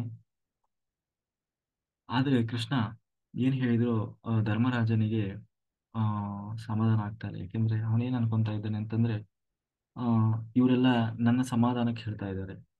ನಿಜವಾಗ್ಲೂ ನಾನು ಪಾಪ ಮಾಡಿದ್ದೀನಿ, ಆದ್ರೆ ನಾನು ಬೇಜಾರಾಗ್ತೀನಿ ಅಂತ ನನ್ನ ಸಮಾಧಾನಕ್ಕೆ ಹೇಳ್ತಾ ಇದ್ದಾರೆ ಅಂತ ಹೇಳಿ ಆ ಕೊನೆಗೆ ವೇದವ್ಯಾಸರು ಅಂತ ಅನ್ಕೊಂತಾನೆ. ಕೊನೆಗೆ ವೇದವ್ಯಾಸರು ಬರ್ತಾರೆ. ವೇದವ್ಯಾಸರು ಕೂಡ ಹೇಳ್ತಾರೆ. ಯಾಕಂದ್ರೆ ವೇದವ್ಯಾಸರು ಬೇರೆ ಅಲ್ಲ, ಕೃಷ್ಣ ಬೇರೆ ಅಲ್ಲ. ಕೃಷ್ಣ ವೇದವ್ಯಾಸರು ಹೇಳ್ತಾರೆ ನೋಡು. ಅವಾಗ ಈ ವೇದವ್ಯಾಸರು ಹೇಳುವ ಒಂದು ಮಾತು ಬರ್ತದೆ, ಏನಂದ್ರೆ ಏವಂ ಅಪ್ಯ ಅಶುಭಂ ಕರ್ಮನ ಭೂತಂ ನ ಭವಿಷ್ಯತಿ. ಅಂದ್ರೆ ಆ ಇಲ್ಲಿ ಆ ಆಗಬಾರದ್ದು ಹಿಂದೆ ಆಗಿಲ್ಲ. ಇಲ್ಲಿಯವರೆಗೆ ಏನೇನೋ ನಡೆದಿದೆಯೋ ಅದು ಯಾವುದು ಆಗ್ಬಾರ್ದು ಅಂತ ಯಾವುದು ನಡೆದಿಲ್ಲ. ಅಂದ್ರೆ ಆಗ್ಬಾರ್ದು, ಅಯ್ಯೋ ಇದು ಆಗ್ಬಾರ್ದು ಆಗಿ ಹೋಯ್ತು ಅಂತ ನಾವು ಹೇಳ್ತೀವಲ್ಲ, ಹಾಗೆ ಯಾವುದು ನಡೆದಿಲ್ವಂತೆ. ಮುಂದೆ ಆಗೋದೂ ಇಲ್ಲ. ಆ ತರ ಆಗದೇ ಇರೋ, ಅಯ್ಯೋ ಹೀಗೆ ಆಗ್ಬಾರ್ದಿತ್ತು ಆಗಿ ಹೋಯ್ತು ಅನ್ನುವಂಥದ್ದು ಮುಂದೆ ಯಾವತ್ತೂ ನಡೆಯೋಲ್ಲ. ಏನು ಆಗಬೇಕು ಅಂತ ಇದೆಯೋ ಅದೇ ಘಟಿಸುತ್ತೆ. ಏನು ಆಗಬೇಕು ಅಂತ ನನ್ನ ಸಂಕಲ್ಪ ಇದೆಯೋ ಅದೇ ನಡೆಯುತ್ತೆ ಅಂತ ವೇದವ್ಯಾಸರು ಹೇಳ್ತಾರೆ. ಅಂದ್ರೆ ಯುದ್ಧ ಆಗಬೇಕು, ಹೀಗೆಲ್ಲ ಆಗಬೇಕು, ಇದೆಲ್ಲ ನಾಶ ಆಗಬೇಕು ಅನ್ನೋದು ಮೊದಲೇ ನನ್ನ ನಿರ್ಧಾರ ಅದು. ಆ ಅದೇ ರೀತಿ ನಡೆದಿದೆ. ಈಗ ನಡೀತಾ ಇರುವುದು ಕೂಡ ನನ್ನ ಸಂಕಲ್ಪದಂತೆ, ಮುಂದೆ ನಡೆಯುವುದು ಕೂಡ ಏನಾಗಬೇಕು ಅಂತ ನನ್ನ ಸಂಕಲ್ಪ ಇದೆಯೋ ಅದೇ ನಡೀತದೆ. ಅದನ್ನು ಯಾರೂ ತಪ್ಪಿಸ್ಲಿಕ್ಕೆ ಸಾಧ್ಯ ಇಲ್ಲ. ಹಾಗಿದ್ದಾಗ ನೀನು ಕೇವಲ ಒಂದು ಕಾರಣ ಅಷ್ಟೇ. ನೀನೇನು ಬೇಜಾರು ಮಾಡ್ಕೊಳ್ಳೋದು ಬೇಡಪ್ಪ ಅಂತ ವೇದವ್ಯಾಸರು ಹೇಳಿದ್ರು. ಅವನಿಗೂ ಆದ್ರೂ ಇದು ಬರ್ತಾ ಇಲ್ಲ, ಏನು ಸಮಾಧಾನ ಆಗ್ತಾ ಇಲ್ಲ. ಕೊನೆಗೆ ಈಗ ನಾವೆಲ್ಲ ಮಿತ್ರ ಪಕ್ಷದವರಲ್ಲ, ಶತ್ರು ಪಕ್ಷದವರಿಂದಲೇ ಇವನಿಗೆ ಹೇಳಿಸಿದ್ರೆ ಸಮಾಧಾನ ಆಗ್ಬೋದು ಅಂತ ಹೇಳಿ ಏನು ಆ ರಣರಂಗದಲ್ಲಿ ಇನ್ನೂ ಸಾಯದೆ ಬದುಕಿದಂತಹ ಏನು ಭೀಷ್ಮಾಚಾರ್ಯರ ಬಳಿ ಕರ್ಕೊಂಡು ಹೋಗಿ ಅವನಿಗೆ ಧರ್ಮದ ಉಪದೇಶವನ್ನು ಮಾಡಿಸ್ತಾನೆ ಕೃಷ್ಣ. ಹ್ಮ್ ಅದು ಆ ಆಗ ಅವನಿಗೆ ಸತ್ಯದ ಅರಿವು ಆಗ್ತದೆ ಧರ್ಮರಾಜನಿಗೆ. ಹಾಗೆ ಇಲ್ಲಿ ಇದೇ ಸತ್ಯ. ಏನೋ ಇಲ್ಲಿಯವರೆಗೆ ಏನೋ ಆಗಬಾರದು ಅಂತ ಯಾವುದೂ ಆಗಿಲ್ಲ. ಏನಾಗಬೇಕು ಅಂತ ಭಗವಂತನ ಸಂಕಲ್ಪ ಇತ್ತು ಅದೇ ಆಗಿದೆ. ಈಗ ಆಗ್ತಾ ಇರೋದು ಅದೇ, ಮುಂದೆ ಆಗುವುದು ಅದೇ. ಹಾಗಿರುವಾಗ ನಾವು ಅದನ್ನು ಒಪ್ಕೊಳ್ಳದೇ ಇರಲಿ, ಅದೇ ನಡೆಯುತ್ತೆ. ಹಾಗೆ ಈ ಸತ್ಯವನ್ನು ಅರಿತಂತಹ ಜ್ಞಾನಿ ಎಲ್ಲವನ್ನ ಸಮಚಿತ್ತದಿಂದ ಸ್ವೀಕಾರ ಮಾಡ್ತಾನೆ. ದೇವರು ಏನ್ ನಡೆಸ್ಬೇಕು ಅಂತ ದೇವರು ಇಟ್ಟಿದ್ದಾನೋ ಅದೇ ನಡೀತದೆ ಯಾ ಅಂತ ಹೇಳಿ ಯಾವುದ್ರ ಬಗ್ಗೆನೂ ಅವನು ವಿಚಲಿತನಾಗುವುದಿಲ್ಲ. ಹಾಗಾಗಿ ಆದ್ದರಿಂದ ಈ ತ್ರಿಗುಣವನ್ನು ದಾಟಿದವನು ಬಂದಾಗ ಬೇಡ ಅಂತ ದ್ವೇಷ ಮಾಡುವುದಿಲ್ಲ, ಇಲ್ಲದ್ದನ್ನ ಬಯಸೋದೂ ಇಲ್ಲ. ಎಲ್ಲವನ್ನ ನಿರ್ವಿಕಾರನಾಗಿ ನೋಡುತ್ತಾ ತುಂಬಿದ ಕೊಡದಂತೆ ತಲುಕದೆ ಬದುಕ್ತಾ ಇರ್ತಾನೆ. ಲೋಕದಲ್ಲಿ ಕೆಲವರಿಗೆ ಸತ್ವದಲ್ಲಿ ಆಸಕ್ತಿ ಆದರೆ ಇನ್ನೂ ಕೆಲವರಿಗೆ ಕೇವಲ ಅದೊಂದು ಪ್ರವೃತ್ತಿ ಆಗಿಬಿಡ್ತದೆ. ಅಂದ್ರೆ ಮತ್ತೆ ಕೆಲವರಿಗೆ ಯಾವ ಆಸಕ್ತಿಯೂ ಇಲ್ಲ. ಕ- ಏನಂತೀವಿ, ಕತ್ತಲು ಎಂದು ಅಂತ ಹೇಳಿ ಅರ್ಥ ಮಾಡಿಕೊಳ್ಳದೆ ಅದೇ ಆ, ಕತ್ತಲಲ್ಲೇ ಬದುಕ್ತಾ ಇರ್ತಾರೆ. ಅಂದ್ರೆ ನಿಜವಾಗ್ಲೂ ಇದು ನಾವು ಬದುಕ್ತಾ ಇರೋದು ಸರಿಯಾದ ಬದುಕಲ್ಲ ಅಂತ ಅನ್ನುವುದನ್ನು ತಿಳ್ಕೊಳ್ಳದೆ ಅದೇ ಅದೇ ಬಹಳ ಸುಂದರವಾದ ಬದುಕು ಅಂತ ಹೇಳಿ ನಿಜವಾಗ್ಲೂ ನಿಜವಾದ ಏನು ಸತ್ಯವಲ್ಲದ ಬದುಕಿನಲ್ಲೇ ಬದುಕ್ತಾ ಇರ್ತಾರೆ. ಅಂದ್ರೆ ಇದು ಸರ್ವೇ ಸಾಮಾನ್ಯವಾಗಿ ಕಾಣುವಂತಹ ಒಂದು ವಿಚಾರ. ಅಂದ್ರೆ ತ್ರಿಗುಣಗಳನ್ನ ಮೀರಿ ನಿಂತವರು ಇದನ್ನ ನೋಡಿ ಆ, ತಮ್ಮ ಮನಸ್ಸನ್ನ ವಿಕಾರ ಮಾಡಿಕೊಳ್ಳುವುದಿಲ್ಲ. ಅವರ ಗುಣ ಪ್ರಭಾವಕ್ಕೆ ಅನುಗುಣವಾಗಿ ಎಲ್ಲವೂ ನಡೆಯುತ್ತಿದೆ ಅಂತ ಹೇಳಿ ತಿಳಿದು ತಟಸ್ಥರಾಗಿ ಬದುಕ್ತಾರೆ. ಸತ್ಯವೇ ಸತ್ಯವೆಂದು ಕಂಡದ್ದನ್ನ ಇವರು ಹೇಳ್ತಾರೆ. ಸತ್ಯ ಯಾವುದೋ ಒಂದು ಸತ್ಯ ಇರೋದು ಇದ್ದಾಗ ಹೇಳ್ತಾರೆ. ಆದ್ರೆ ಎಂದೂ ವಾದ ವಿವಾದಕ್ಕೆ ಇಳಿಯೋಲ್ಲ. ಇಲ್ಲ, ನಾನು ಹೇಳಿದ್ದೆ ಕರೆಕ್ಟು, ನೀನ್ ತಪ್ಪು ತಿಳ್ಕೊಂಡು ಸರಿ ತಿಳ್ಕೊಂಡ ಅಂತ ಹೇಳಿ ವಾದ ಮಾಡೋಲ್ಲ. ಹೇಳಬೇಕಾಗಿರೋದನ್ನ ಹೇಳ್ತಾರೆ, ಮುಲಾಜಿಲ್ದೆ ಹೇಳ್ತಾರೆ. ಅದರಲ್ಲಿ ಯಾರಿಗೆ ಸತ್ವಗುಣ ಇರ್ತದೆ ಅರ್ಥ ಮಾಡ್ಕೊಳ್ಳೋರು ಅರ್ಥ ಮಾಡ್ಕೊಳ್ತಾರೆ, ಅದನ್ನ ಅಪಾರ್ಥ ಮಾಡ್ಕೊಳ್ಳೋರು ಅಪಾರ್ಥ ಮಾಡ್ಕೊಳ್ತಾರೆ. ಧ್ಯಾನ ಪ್ರಚಾರ ಮಾಡಬೇಕು, ಒಂದೇ ಸಾರಿ ಹೇಳ್ಬೇಕು, ಧ್ಯಾನದ ಬಗ್ಗೆ ಹೇಳಬೇಕು. ನಿಜವಾಗ್ಲೂ ಯಾರಿಗೆ ಹಸಿವಿದೆ, ಅದರ ಆ ಒಂದು ಅರ್ಹತೆ ಯಾರಿಗಿದೆ, ಅದನ್ನ ಮಾಡುವ ಆ ಒಂದು ಸ್ಥಿತಿಯನ್ನ ತಲುಪಿದವರು ಯಾರು ಇರ್ತಾರೆ. ನೀವು ಒಂದು ಸಾರಿ ಹೇಳ್ದುದಾಗಿನೇ ಮತ್ತೆ ಅವರಿಗೆ ಕ್ಯೂರಿಯಾಸಿಟಿ ಬಂದು ಮತ್ತೆ ಮತ್ತೆ ಕೇಳಿ ತಿಳ್ಕೊಳ್ತಾರೆ. ಅದು ಬಿಟ್ಟು ಅಪಹಾಸ್ಯ ಮಾಡೋರ ಹತ್ರ ನಾವು ಮತ್ತೆ ಮತ್ತೆ ಒತ್ತಿ ಹೇಳಕ್ ಹೋಗ್ಬಾರ್ದು, ಬಲವಂತನೂ ಮಾಡಬಾರ್ದು. ಹಾಗೆ ಎಲ್ಲವೂ ಭಗವಂತನ ಲೀಲೆ. ಹೀಗೆ ಸತ್ಯವನ್ನ ಕಂಡದನ್ನ ಹೇಳ್ತಾರೆ, ಆದ್ರೆ ಎಂದೂ ವಾದ ಮಾಡಕ್ ಹೋಗಲ್ಲ. ಯಾಕೆ ಅಂದ್ರೆ ಎಲ್ಲವೂ ಭಗವಂತನಲ್ಲಿ ಆತ ಮಾಡಿದ ವ್ಯವಸ್ಥೆ ಇದು. ಎಲ್ಲವನ್ನ ಅವನಿಗೆ ಸ್ವೀಕರಿಸುವ ಅರ್ಹತೆ ಇದ್ರೆ ಸ್ವೀಕರಿಸ್ತಾರೆ. ಸತ್ಯವನ್ನ ತಿಳ್ಕೊಳ್ಳುವ ಅರಗಿಸಿಕೊಳ್ಳುವ ಆ ಏನಂತ ಯೋಗ್ಯತೆ ಇದ್ರೆ ಅದನ್ನ ಅರಗಿಸಿಕೊಳ್ತಾರೆ. ಇಲ್ಲ ಅಂತಂದ್ರೆ ಇಲ್ಲ. ಯಾರಿಗೆ ಅರ್ಹತೆ ಇದೆ ಅದನ್ನ ಅರಗಿಸಿಕೊಳ್ತಾರೆ ಅಂತ ಹೇಳಿ ಯಾರು ಅದನ್ನ ಅವನು ವಾದ ಮಾಡ್ಲಿಕ್ಕೆ ಹೋಗಲ್ಲ. ಹಾಗಾಗಿ ಅವನು ಏನ್ ಮಾಡ್ಬೇಕೋ ಆ ಕೆಲಸ ನಿರಂತರವಾಗಿ ಮಾಡ್ತಾ ಇರ್ತಾನೆ. ಪ್ರಾಪಂಚಿಕ ವ್ಯವಹಾರದಲ್ಲಿ ಈತ ಉದಾಸೀನನಂತೆ ಇದ್ದು ಬಿಡ್ತಾನೆ. ಅಂದ್ರೆ ಹೊರ ಜಗತ್ತಿಗೆ ನೋಡಿದ್ರೆ ಏನಪ್ಪಾ ಮನುಷ್ಯ ದುಡಿಯಂಗಿಲ್ಲ, ಉಣ್ಣಂಗಿಲ್ಲ, ತಿನ್ನಂಗಿಲ್ಲ, ಆ ಆ, ಒಟ್ಟಾರೆ ಸುಮ್ಮನೆ ಇರ್ತಾನೆ, ಅಥವಾ ಏನೋ ಒಂಥರ ಹೆಂಗೋ ಬದುಕ್ತಾನೆ. ನಾವು ಜಡಭರತನ ಕತೆ ಕೇಳಿದೀವಲ್ಲ ಹಾಗೆ. ನಮಗೆ ಆದ್ರೆ ನಮಗೆ ಬೇಕು ಬೇಡಗಳು ಆ, ಬರುವುದು ತ್ರಿಗುಣಗಳಿಂದ. ಆದ್ರೆ ತ್ರಿಗುಣಾತೀತ ಹಾಗಾಗ್ಬೇಕು. ಅಂದ್ರೆ ಈ ಗುಣಗಳನ್ನ ಮೀರಿ ನಿಂತವನು ಹಾಗಾಗ್ಬೇಕು, ಹೀಗೆ ಆಗಬೇಕು ಇಂತ ಬಯಸೋದಿಲ್ಲ. ಹೀಗಾಗಬೇಕು ಅಂತ ಭಗವಂತ ಮಾಡ್ತಾನೋ ಹಾಗಾಗ್ತದೆ ಅಂತ ಹೇಳಿ ದೇವರ ಮೇಲೆ ನಂಬಿಕೆ ಇಟ್ಟು ಬಿಡ್ತಾನೆ. ಹೀಗೆ ಬದುಕಿದಾಗ ಬಯಸಿದ್ದು ಹೀಗೆ ಬದುಕಿದಾಗ ಏನಾಗ್ತದೆ, ಬಯಸಿದ್ದು ಆಗದೇ ಇದ್ದಾಗ ಕೋಪ ಇರೋಲ್ಲ. ಆ, ಆ- ಆದಾಗ ಹಾರಾಟ ಇರೋಲ್ಲ. ಮನಸ್ಸು ಪ್ರಸನ್ನವಾಗಿರ್ತದೆ. ಇಂದ್ರಿಯಗಳು ಈ ಗುಣಗಳು ಏನು ಅವುಗಳ ಒಂದು ಸ್ಥಿರವಾದ ಸ್ಥಿತಿಯಲ್ಲಿ ಇರ್ತದೆ. ಇಂದ್ರಿಯಗಳ ಹಿಂದೆ ಗುಣಗಳಿರ್ತದೆ. ಆದರೆ ತ್ರಿಗುಣಾತೀತ ಇವೆಲ್ಲವನ್ನ ತಿಳಿದು ತಲೆ ಕೆಡಿಸಿಕೊಳ್ಳದೆ ಯಾವುದೇ ಕ್ರಿಯೆಯಲ್ಲಿಯೂ ಕೂಡ ಚಪಲವಿಲ್ಲದೆ ಬದುಕ್ತಾನೆ. ಹಾಗಾಗಿ ತ್ರಿಗುಣಾತೀತ ಸರ್ವ ಈ ಮೂರು ಗುಣಗಳನ್ನ ಮೀರಿ ನಿಂತವನೇನಿರ್ತಾನಲ್ವ, ಅವನು ಈ ಸರ್ವ ಸುಖ ದುಃಖವನ್ನ ಸಮಾನವಾಗಿ ಕಾಣ್ತಾನೆ. ಏಕೆಂದ್ರೆ ನಮಗೆ ಮೇಲ್ನೋಟಕ್ಕೆ ಸುಖ ಅಂತ ಏನೆಲ್ಲ ಇದೆಯೋ ಅದು ನಿಜವಾಗ್ಲೂ ನಮಗೆ ಸುಖ ಆಗಿರ್ಬೇಕು ಅಂತೇನಿಲ್ಲ. ಆದ್ರೆ ಅದೇ ರೀತಿ ದುಃಖ ಕೂಡ, ಇವತ್ತು ನಮಗೆ ಏನೋ ಒಂದು ವಿಷಯ, ಏನೋ ಒಂದು ಘಟನೆ ದುಃಖ ಕೊಡ್ತಾ ಇರಬಹುದು, ಆದ್ರೆ ನಿಜವಾಗ್ಲೂ ನಮಗೆ ಅದು ಮುಂದೆ ಸುಖಕ್ಕೆ ಕಾರಣ ಆಗ್ಬೋದು. ಇದನ್ನ ತಿಳಿದಾಗ ಎಲ್ಲವೂ ಭಗವಂತನ ಲೀಲೆ ಎನ್ನುವ ಭಾವನೆ ಮನಸ್ಸಿನಲ್ಲಿ ಹುಟ್ಟುತ್ತದೆ. ಆಗ ಎಲ್ಲವೂ ಸಮಾನವಾಗಿ ಕಾಣುವ ಕ್ಷಮತೆ ನಮಗೆ ಬೆಳೀತದೆ.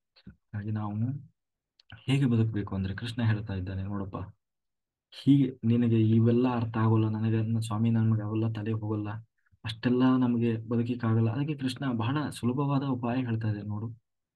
ಹೀಗೆ ನಾಟಕದಲ್ಲಿ ನಡೀತಾ ಇರುವಂತ ದೃಶ್ಯವನ್ನ ಪ್ರೇಕ್ಷಕರಂತೆ ನೋಡ್ತಾರಲ್ವಾ, ಆಡಿಯನ್ಸ್ ಕುತ್ಕೊಂಡು ಸುಮ್ಮನೆ ಕೇಳ್ತಾರಲ್ವಾ, ಸುಮ್ಮನೆ ನೋಡ್ತಾರಲ್ಲ, ಹಂಗೆ ಇದ್ದು ಬಿಡು ಅಷ್ಟೇ. ಏನು ಎಲ್ಲ ದೇವರ ಹಾ ಹಾಗೆ ಪ್ರಪಂಚದಲ್ಲಿ ನಡೆಯುವ ಘಟನೆಗಳನ್ನು ಪ್ರೇಕ್ಷಕರಂತೆ ಕಾಣಲು ಅಭ್ಯಾಸ ಮಾಡು. ಅದು ಅಂದ್ರೆ ದೇವರು ಮಾಡಿಸ್ತಾ ಇದ್ದಾನೆ. ದೇವರು ಮಾಡಿಸ್ತಾ ಇದ್ದಾನೆ. ದೇವರು ಕೇಳಿಸಿದ ಅಂತ ಹೇಳಿ ಪ್ರೇಕ್ಷಕನ ಹಾಗೆ ಇದ್ದು ಬಿಡು. ಆಗ ಸುಖಮಯವಾಗಿರಬಹುದು. ದುಃಖ ದುಃಖಮಯ ದುಃಖ ಅನ್ನೋದು ಇರೋಲ್ಲ. ಆದರೆ ನಾವು ಭಗವಂತನ ಒಂದೊಂದು ಕ್ರಿಯೆಯನ್ನು ಆಸ್ವಾದಿಸ್ತಾ ಹೋಗಬೇಕು. ಜೀವನದಲ್ಲಿ ಬರುವ ತಾತ್ಕಾಲಿಕ ದುಃಖ ನಮ್ಮ ಶಾಶ್ವತ ಸುಖಕ್ಕೆ ಕಾರಣವಾಗಬಹುದು.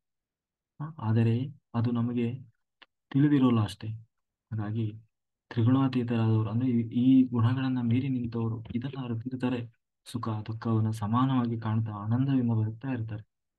ಹಾಗಾಗಿ ಉದಾಹರಣೆಗೆ ನಮಗೆ ಒಬ್ಬನಿಗೆ ಬಹಳ ಇಷ್ಟ ಏನು ಎಣ್ಣೆ ಕುಡಿಯೋದು ಅಂದ್ರೆ ಬಹಳ ಇಷ್ಟ. ಅವನಿಗೆ ಅದಿಷ್ಟ, ಅವನಿಗೆ ಅದರಲ್ಲಿ ಸುಖ ಸಿಗ್ತದೆ. ಆದ್ರೆ ನಿಜವಾಗ್ಲೂ ಅದು ಅವನ ಸುಖಕ್ಕೆ ಕಾರಣವಾಗ್ತಾ ಇದೆಯಾ? ಯಾರೋ ಒಬ್ಬ ಏನು ಏನು ಸಿಗರೇಟ್ ಸೇತಾನೆ, ಅವನಿಗೆ ನಿಜವಾಗ್ಲೂ ಬಹಳ ಆನಂದ ಸಿಗ್ತದೆ, ಅದರಲ್ಲಿ ಖುಷಿ ಪಡ್ತಾನೆ. ಆದ್ರೆ ನಿಜವಾಗಲೂ ಅದು ಅವನ ಏನಂತೀವಿ ಸಂತೋಷಕ್ಕೆ ಕಾರಣ ಆಗ್ತಾ ಇದೆಯಾ?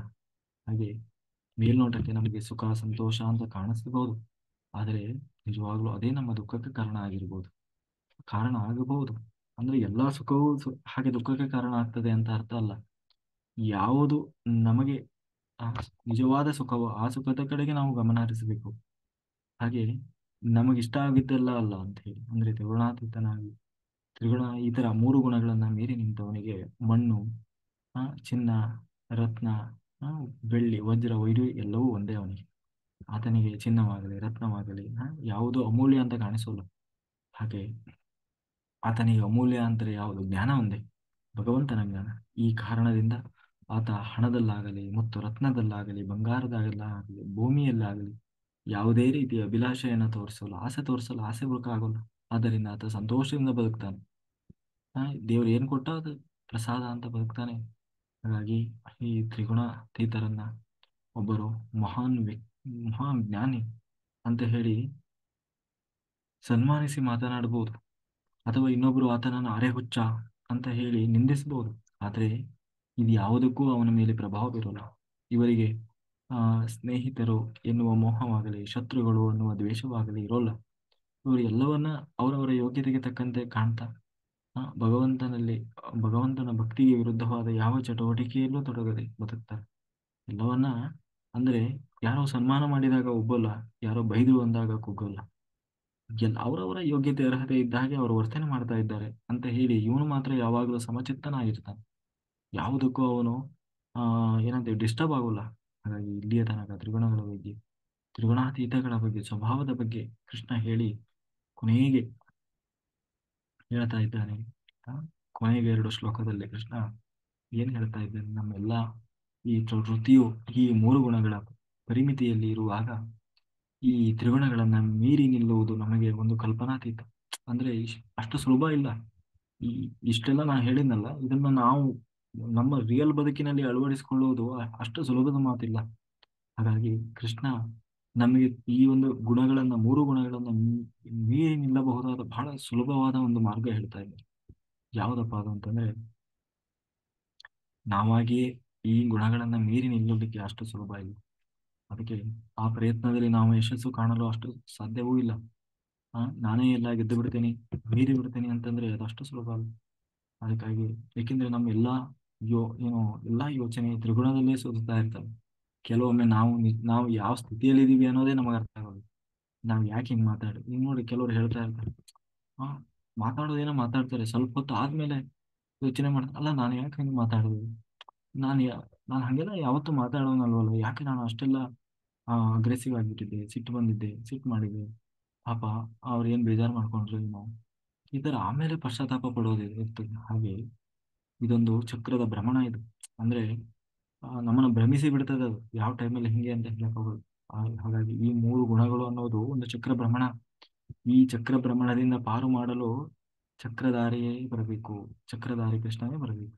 ಹಾಗಾಗಿ ಕೃಷ್ಣ ಹೇಳ್ತಾ ಇದ್ದಾನೆ, ತ್ರಿಗುಣಾತೀತರಾಗಲು ಈ ಗುಣಗಳನ್ನ ಮೀರಿ ನಿಲ್ಲಲು ಇರುವ ಒಂದೇ ಒಂದು ಮಾರ್ಗ, ಭಗವಂತನಲ್ಲಿ ಶರಣಾಗು. ನನ್ನಲ್ಲೇ ಶರಣಾಗು, ಲಕ್ಷ್ಮೀ ಸಮೇತನಾದ ಆ ಭಗವಂತನಲ್ಲಿ ನಿಷ್ಠೆಯಿಂದ ಅನನ್ಯ ಭಕ್ತಿಯಿಂದ ಶರಣಾಗು, ಧ್ಯಾನಾಸಕ್ತನಾಗು. ಆಗ ಯಾವಾಗ ನೀನು ನನಗೆ ಶರಣಾಗಿ ಧ್ಯಾನಾಸಕ್ತನಾಗಿ ಅಲ್ಲಿ ನನ್ನನ್ನು ಚಿಂತನೆ ಮಾಡ್ಲಿಕ್ಕೆ ಶುರು ಮಾಡ್ತೀಯ, ತನ್ನಷ್ಟು ತಾನೇ ಈ ಗುಣಗಳನ್ನ ನೀನು ಮೀರಿ ನಿಲ್ತೀಯ. ನೋಡಿ, ನೀವು ಧ್ಯಾನ ಮಾಡುವವರಲ್ಲಿ ಈ ಗುಣಗಳು ಸಹಜವಾಗಿ ಬಂದ್ಬಿಡ್ತಾವೆ. ಅವ್ರು ಜಾಸ್ತಿ ಏನು ಈ ಸಾಮಾನ್ಯ ಜನರು ಇದ್ದ ಹಾಗೆ ವರ್ತನೆ ಮಾಡಿದ ಹಾಗೆ ಅವ್ರು ವರ್ತನೆ ಮಾಡೋದು. ಅದನ್ನೇ ಕೃಷ್ಣ ಹೇಳ್ತಾ ಇದ್ದಾನೆ ಇಲ್ಲಿ. ಏನ್ ಹೇಳ್ತಾ ಇದ್ದಾನೆ? ನನಗೆ ಶರಣಾಗು ಅಂದ್ರೆ ಯೂನಿವರ್ಸ್. ನಾವೇನ್ ಹೇಳ್ತೀವಿ? ಯೂನಿವರ್ಸ್. ನನಗೆ ಶರಣಾಗೋದು ಅಂತಂದ್ರೆ ನಾವು ಸರೆಂಡರ್ ಆಗೋದು ಯೂನಿವರ್ಸ್ಗೆ. ಎಲ್ಲ ಯೂನಿವರ್ಸ್ ನೋಡ್ಕೊಳ್ತದೆ ಅಂತೀವಲ್ಲ, ಹಾಗೆ ಯೂನಿವರ್ಸ್ ಅಂದ್ರೆ ಬೇರೆ ಯಾರು ಅಲ್ಲದೆ ಕೃಷ್ಣನೇ. ಹಾಗೆ ಅದನ್ನೇ ಕೃಷ್ಣ ಹೇಳ್ತಾ ಇದ್ದಾನೆ ಇಲ್ಲಿ. ಇರುವುದು ಒಂದೇ ಮಾರ್ಗ ಏನು, ನನಗೆ ಶರಣಾಗು. ಲಕ್ಷ್ಮೀ ಸಮೇತನಾದಂತಹ ಭಗವಂತ ಅಂದ್ರೆ ನನಗೆ ಲಕ್ಷ್ಮೀ ಸಮೇತನಾಗಿ ಏಕನಿಷ್ಠೆಯಿಂದ ಅನನ್ಯ ಭಕ್ತಿ ಮಾಡು. ಭಕ್ತಿ ಮಾಡೋದು ಅಂತಂದ್ರೆ ದೇವ್ರ ಮನೇಲಿ ಕೂತ್ಕೊಂಡು ಅಗರಬತ್ತಿ ಹಚ್ಚಿ ನಾವು ಹೂವು ಹಣ್ಣು ಕಾಯಿ ಇಟ್ಟು ಮಾಡೋ ಭಕ್ತಿ ಬಗ್ಗೆ ದೇವರು ಹೇಳ್ತಾ ಇಲ್ಲ. ಮತ್ತೆ ಹೃದಯದಿಂದ ಭಕ್ತಿ ಮಾಡು ಅಂದ್ರೆ ಯೂನಿವರ್ಸ್ ಭಗವಂತ ಎಲ್ಲ ಕೊಡ್ತಾ ಇದ್ದ, ಎಲ್ಲ ಮಾಡ್ತಾನೆ. ಅವನು ನಮ್ಮ ಬದುಕಿನ ನಮ್ಮ ಮುಂದಿನ ಜವಾಬ್ದಾರಿಯನ್ನು ನಾವು ದೇವರಿಗೆ ಅರ್ಪಣೆ ಮಾಡಿ ನಾವು ಸುಮ್ಮನೆ ಕೂತು ಧ್ಯಾನಾಸಕ್ತರಾಗಬೇಕು. ಅಲ್ಲಿ ದೇವರನ್ನ ಚಿಂತನೆ ಮಾಡಬೇಕು. ಆಗ ನಮ್ಮ ಬದುಕಿನ ಜವಾಬ್ದಾರಿಯನ್ನ ದೇವರು ಹೊರ್ತಾನೆ. ಅದು ಬಿಟ್ಟು ನಾನೇ ಎಲ್ಲ ಮಾಡ್ತೇನೆ, ನನ್ನ ಜೀವನ ನಾನು ನೋಡ್ಕೊಂತೇನೆ ಅಂತ ಹೋದ್ರೆ ಅದು ಅಡ್ಡಾದಿಡ್ಡಿ ಆಗ್ಬಿಡ್ತದಪ್ಪ. ಹಾಗಾಗಿ ಈ ರೀತಿ ಈ ರೀತಿ ಇದು ಬಹಳ ಸುಲಭವಾದ ಮಾರ್ಗ ಅಂತ ಹೇಳಿ ಕೃಷ್ಣ ಹೇಳಿ ಈ ಮೂರು ಗುಣಗಳನ್ನ ಮೀರಿ ನಿಂತಾಗ ಜೀವದ ಸಹಜ ಶಾಶ್ವತವಾದ ಧರ್ಮ ಅಭಿವ್ಯಕ್ತವಾಗ್ತದೆ. ಅಂದ್ರೆ ನಿಜವಾಗ್ಲೂ ನನ್ನ ಒಳಗಿರುವಂತಹ ಪ್ರತಿಯೊಂದು ಜೀವನಿಗೆ ಅವನದೇ ಆದ ಒಂದು ಏನು ಮೂಲ ಸ್ವಭಾವ ಇರ್ತದಲ್ಲ ಅದು ಜಾಗೃತವಾಗ್ತದೆ ಈ ಸ್ಥಿತಿಯಲ್ಲಿ. ಹ್ಮ್ ಬೃಹತ್ ತತ್ವವಾದಂತಹ ಈ ಚಿತ್ತ ಪ್ರಕೃತಿ ಅಂದ್ರೆ ಲಕ್ಷ್ಮಿಗೂ ಆಸರಿಯಾದಂತಹ ಭಗವಂತನ ಅರಿವು ಬರ್ತದೆ.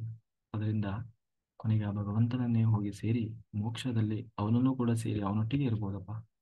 ಹಾಗೆ ಇದೊಂದೇ, ಈ ಗುಣಗಳು ನಿನ್ನನ್ನು ಹೀಗೆ ಕಾಡ್ತಾ ಇದ್ದಾವೆ, ನಿನ್ನನ್ನು ಹೀಗೆಲ್ಲ ಕಂಟ್ರೋಲ್ ಮಾಡ್ತಾ ಇದ್ದಾವೆ, ನಿಗ್ರಹ ಮಾಡ್ತಾ ಇದ್ದಾವೆ. ಅದರಿಂದ ನೀನು ಹೊರಗೆ ಬರಬೇಕು. ಅದೇ ಭ್ರಮೆಯಲ್ಲಿ ಬದುಕಬೇಡ.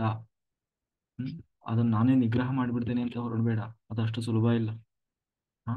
ಎಂತೆಂತಹ ಯಾರೋ ವಿಶ್ವಾಮಿತ್ರರು ಎಂತೆಂಥವರು ಕೂಡ ಅದ್ ನಾನೇ ಮಾಡಿ ನಿಗ್ರಹ ಮಾಡಿಬಿಡ್ತೇನೆ ಅಂತ ಹೋದವರೆಲ್ಲ ಎಡವಿದಾರಪ್ಪ. ಹಾಗಾಗಿ ನನ್ನಲ್ಲಿ ಶರಣಾಗಿ ಧ್ಯಾನಾಸಕ್ತನಾಗು. ಧ್ಯಾನದಲ್ಲಿ ನನ್ನನ್ನು ಚಿಂತನೆ ಮಾಡು. ತನ್ನಷ್ಟು ತಾನೇ ನಿನಗೆ ಆ ಗುಣಗಳನ್ನು ನಾನು ಜಾಗೃತಗೊಳಿಸ್ತೇನೆ ಅಂತ ಹೇಳ್ತಾ 14ನೇ ಅಧ್ಯಾಯವನ್ನ ಕೃಷ್ಣ ಪರಿಸಮಾಪ್ತಿ ಮಾಡಿದ. ಕಾಯೇನ ವಾಚ ಮನಸೇಂದ್ರಿಯ ಇರುವ ಬುದ್ಧಾತ್ಮನಾಮ ಪ್ರಕೃತೇ ಸ್ವಭಾವ ಕರೋಮಿ ಎಂತೆ ಸಕಲಂ ಪರಸ್ಮೈ ನಾರಾಯಣಾಯಿತಿ ಸಮರ್ಪಯಾಮಿ. ನನ್ನೊಳಗೆ ಹರಿವಾಯಿ ಗುರುಗಳು ನಿಂತು ಎಷ್ಟು ಹೇಳಿಸಿದರೋ ಅಷ್ಟೇ ಹೇಳುವ ಪ್ರಾಮಾಣಿಕ ಪ್ರಯತ್ನ ಮಾಡಿದ್ದೇನೆ. ಬಂದ ಸುಜ್ಞಾನವೆಲ್ಲವೂ ಭಗವಂತನದ್ದು.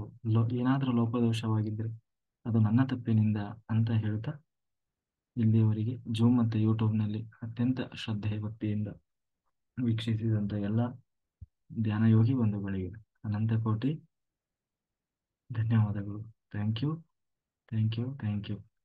Okay. Okay master Sangamesh ji ಬರಲಿ ವಚನ ಸುದೆ. ಎಲ್ಲ ಧ್ಯಾನ ಬಂಧುಗಳಿಗೂ ನನ್ನ ಶರಣಾರ್ಥಿಗಳು. ಇವತ್ತು ಸರ್ವಜ್ಞನ ವಚನ. ಕೊಟ್ಟಿದ್ದು ತನಗೆ ಬಚ್ಚಿಟ್ಟಿದ್ದು ಪರರಿಗೆ, ಕೊಟ್ಟಿದ್ದು ಕೆಟ್ಟಿತ್ತೆನಬೇಡ ಮುಂದೆ ಅದು ನಿನಗೆ ಕಟ್ಟಿಟ್ಟ ಬುತ್ತಿ. ಕೊಟ್ಟಿದ್ದು ಅಂದ್ರೆ ದಾನ. ಯಾರಿಗೆ ಅವಶ್ಯಕತೆ ಇರುತ್ತೋ ಅವರಿಗೆ ಕೊಟ್ಟಿದ್ದು ದಾನ. ಬಚ್ಚಿಟ್ಟಿದ್ದು ಜಿಪುಣ ಏನ್ ಮಾಡ್ತಾನೆ, ತಾನು ಅನುಭವಿಸದೆ ಹೊರರಿಗೆ ಕೊಡದೆ ಅನ್ಯರ ಪಾಲು ಮಾಡ್ತಾನೆ. ಅದು ಬಚ್ಚಿಟ್ಟಿದ್ದು. ಕೊಟ್ಟಿದ್ದು ಕೆಟ್ಟಿತ್ತೇನೆ ಬೇಡ ಅಂದ್ರೆ ಮನಸಾಪೂರ್ವಕವಾಗಿ ಯಾರಿಗೆ ಅವಶ್ಯಕತೆ ಇದೆಯೋ ಅವರಿಗೆ ನೀವು ದಾನ ಕೊಟ್ಟಾಗ ಅದು ನಿಮ್ಗೆ ಮರು ಪ್ರತಿಫಲ ಕೊಟ್ಟೇ ಕೊಡುತ್ತೆ. ಅದೇ ಮುಂದೆ ನಿನಗೆ ಕಟ್ಟಿಟ್ಟ ಬುದ್ಧಿ. ಇದು ಒಂದು ಸರ್ವಜ್ಞನ ವಚನ. ಇನ್ನೊಂದು, ಬರೆಯದೆ ಓದುವವನು ಓದದೆ ಬರೆಯುವವನು, ಕರೆಯದೆ ಊಟಕ್ಕೆ ಹೋಗುವವನು ಕೆರತೊಂಡು ಹೊಡಿಯ ಸರ್ವಜ್ಞ. ಅಂದ್ರೆ ಬರೆಯದೆ ಓದುವವನು, ಓದದೆ ಬರೆಯುವವನು, ಊಟಕ್ಕೆ ಕರೆಯದೆ ಹೋಗುವವನು ಕೆರತೊಂಡು ಹೊಡಿಯ ಸರ್ವಜ್ಞ ಅಂತಂದ್ರೆ ಯಾರ ಕರೆಯದೆ ಹೋಗೋಣಂತ ಹೋದ್ರ ಸರ್ವಜ್ಞ ಅಂದ್ರೆ ಕೆರತೊಂಡು ಹೊಡಿಯ ಅಂತಂದ್ರಂತ ಸರ್ವಜ್ಞ. ಅದು ಒಂದು ಆ್ಯಡ್ ಏನ್ ಸರ್? ಒಂದು ಆ್ಯಡ್ ಮಾಡ್ಲಾ ಅದಕ್ಕೆ? ಮಾಡಿ. ಅದೇ ಆಕ್ಚುಲಿ ನಾನು ಹಂಗೆ ಅನ್ಕೊಂಡಿದ್ದೆ. ಅದು ಹಂಗೆಲ್ಲ ಹೇಳ್ಬಾರ್ದಲ್ಲ ಅವರು. ಕೆರ ತಗೊಂಡು ಹೊಡಿಯೋದು ಏನಿದು, ಕೆಲವೊಮ್ಮೆ ಹಸದು ಬಂದಿರ್ಬೋದು. ಅದಕ್ಕೆ ಕೊನೆಗೆ ಅದೇನು ಹೇಳಿದ್ರು ಅಂದ್ರೆ ಅದು ಕೆರ ಅಲ್ಲ ಖರ ಅಂತ. ಖರ ಅಂದ್ರೆ ಕೈ. ಕರದಲ್ಲಿ ಹೊಡೆ ಸರ್ವಜ್ಞ ಅಂತ ಅರ್ಥ. ಹಾ, ಆಮೇಲೆ ಇನ್ನು ಕೆಲವರು ಅಂದ್ರೆ ನಾವು ಅದ ಅರ್ಥ ಅಪಾರ್ಥ ಮಾಡಿ ಹೇಳೋದು ಜಾಸ್ತಿ. ಈ ಉದಾಹರಣೆಗೆ ಶಿವಪೂಜೆಯಲ್ಲಿ ಕರಡಿ ಬಿಟ್ರು ಅನ್ನೋದು ಒಂದು ಅರ್ಥ ಇದೆ. ಅದರ ಅರ್ಥ ನಾವು ಕರಡಿ ಅಂದ್ರೆ ಕೂದಲಿರುವ ಕರಡಿ ಅಂತೀವಲ್ಲ, ಆ ಕರಡಿ ಬಗ್ಗೆ ಹೇಳ್ತಾ ಇರೋದಲ್ಲ. ಅದು ಕರಡಿಕೆ ಅಂತ ಇರ್ತದೆ. ನಾವು ಏನು ಇಷ್ಟಲಿಂಗ ಇರ್ತದಲ್ಲ, ಇಷ್ಟಲಿಂಗವನ್ನ ಕರಡಿಕೆಯಲ್ಲಿ ಹಾಕಿ ಕಟ್ಟಿಕೊಳ್ತೀವಲ್ಲ. ಹಾ, ಹಾಗೆ ಇಷ್ಟಲಿಂಗ ಪೂಜೆ ಆದ್ಮೇಲೆ ಆ ಕರಡಿಕೆ ಅನ್ನೋದು ಎಷ್ಟು ಮುಖ್ಯವೋ, ಉದಾಹರಣೆಗೆ ಇದರಲ್ಲೆಲ್ಲ ಬರ್ತದೆ. ಎಲ್ಲಿ ಅಂದ್ರೆ ಹ್ಮ್ ಹನುಮಂತ. ಹನುಮಂತ ತನ್ನ ಕರಡಿಕೆ ಕಳೆದು ಹೋಗಿ ವೀರಭದ್ರನನ್ನ ಹತ್ರ ಹೋಗೋದು. ಕೊನೆಗೆ ಅದು ಈ ವೀರಗಾಸೆಯಲ್ಲಿ ಬರ್ತದೆ ನೋಡ್ರಿ, ಹನುಮಂತನದ್ದು. ಹಾ, ಹಾಗೆ ಅಂದ್ರೆ ಆ ಕರಡಿಕೆ ಅನ್ನೋದು ಮಿಸ್ ಆಗ್ಬಾರ್ದು. ಶಿವ ಪೂಜೆ ಮಾಡಿ ಆ ಕರಡಿಕೆ ಬಿಟ್ರು ಅಂದಂಗೆ ಅಂದಂಗೆ ಅನ್ನೋದು ಅದರ ಅರ್ಥವೇ ಹೊರತು ಕರಡಿ ಬಿಟ್ರು ಅನ್ನೋದಲ್ಲ, ಅಲ್ವಾ? ಹೌದು. ಹಾ, ಹಿಂಗೆ ಕರ ಕರದಲ್ಲಿ ಅಂದ್ರೆ ಕರೀದೆ ಯಾರ ಮನೆಗೂ ಹೋಗ್ಬಾರ್ದು ಅಂತ, ಅಲ್ವಾ ಗುರುಗಳೇ? ಹೌದು ಸರ್, ಹೌದು. ಓಕೆ, ಚೆನ್ನಾಗಿತ್ತು. ಇವತ್ತು ಮತ್ತೆ ಯಾರು ಹೇಳ್ತೀರಾ ಮಾಸ್ಟರ್? ದೇವರಾಜ್ ಜಿ ಹೇಳ್ತೀರಾ? ಹೇಳಿ, ಒಂದು ವಚನ ಹೇಳಿ. ಅನ್ಮ್ಯೂಟ್ ಮಾಡಿ. ಮತ್ತೆ ಯಾರಾದ್ರೂ ಮಾಸ್ಟರ್ ಹೇಳಿ. ಪ್ರೇಮಲತಾ ಮೇಡಮ್ ಹೇಳಿ. ಗುರುಗಳೇ, ನಾ ಇನ್ನೂ ವಚನಗಳಿಂದ ಕಲ್ತಿಲ್ಲ. ಕಲ್ತೀನಿ ಗುರುಗಳೇ, ಕಲ್ತು ಹೇಳ್ತೀನಿ ಗುರುಗಳೇ. ಹೌದಾ? ಹೇಳಿ, ಕಲಿತಾ ಇದೀನಿ ಒಂದೊಳ್ಳೆ ಸುಭಾಷಿತ ಹೇಳ್ರಿ ಗುರುಗಳೇ. ಇನ್ನ experience okay okay okay master.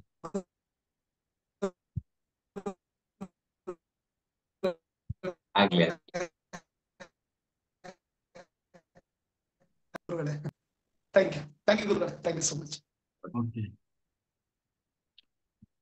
Okay, ಮತ್ತೆ ಯಾರು ಹೇಳಲ್ಲ ಹಂಗಾರೆ? ಹೇಳ್ತಾರೆ ಹೇಳ್ತಾರೆ ಸರ್. ಹಾ? ಹೇಳ್ತಾರೆ ಹೇಳ್ತಾರೆ. ಓಕೆ, ಇವತ್ತು ಯಾಕೋ ಕಡಿಮೆ ಆಗಿದಾರಲ್ಲ. ಶನಿವಾರ ಭಾನುವಾರ ಬಂದ ತಕ್ಷಣ ಸ್ವಲ್ಪ ಕಡಿಮೆ ಆಗ್ತಾರೆ ಸರ್. ಇಲ್ಲ ಇಲ್ಲ, ಇವತ್ತು ಆ ಕಡೆ ಪ್ರಬೋಧ್ ಗುರುಗಳು ಬಂದಿದ್ದಾರೆ ಇವತ್ತು ಹಿಮಾಲಯದಿಂದ. ಹಂಗಾಗಿ ಸ್ವಲ್ಪ ಜನ ಆ ಕಡೆ ಹೋಗಿದ್ದಾರೆ. ಓಕೆ 49 ಡೇಸ್ ಮುಗಿತಲ್ಲ ಸರ್ ಅದು. ಇವತ್ತು ಡಿಸೆಂಬರ್ 21 ಬಂದಿರಲ್ಲ ಇವತ್ತು. ಓಕೆ ಅದಕ್ಕೆ ಸ್ವಲ್ಪ ಜನ ಆ ಕಡೆ ಹೋಗಿದ್ದಾರೆ. ಓಕೆ ಮಾಸ್ಟರ್, ನಾವು ಈಗ ಸಂಕಲ್ಪ ಮಾಡಿ ಶುರು ಮಾಡೋಣ. ಓಕೆ.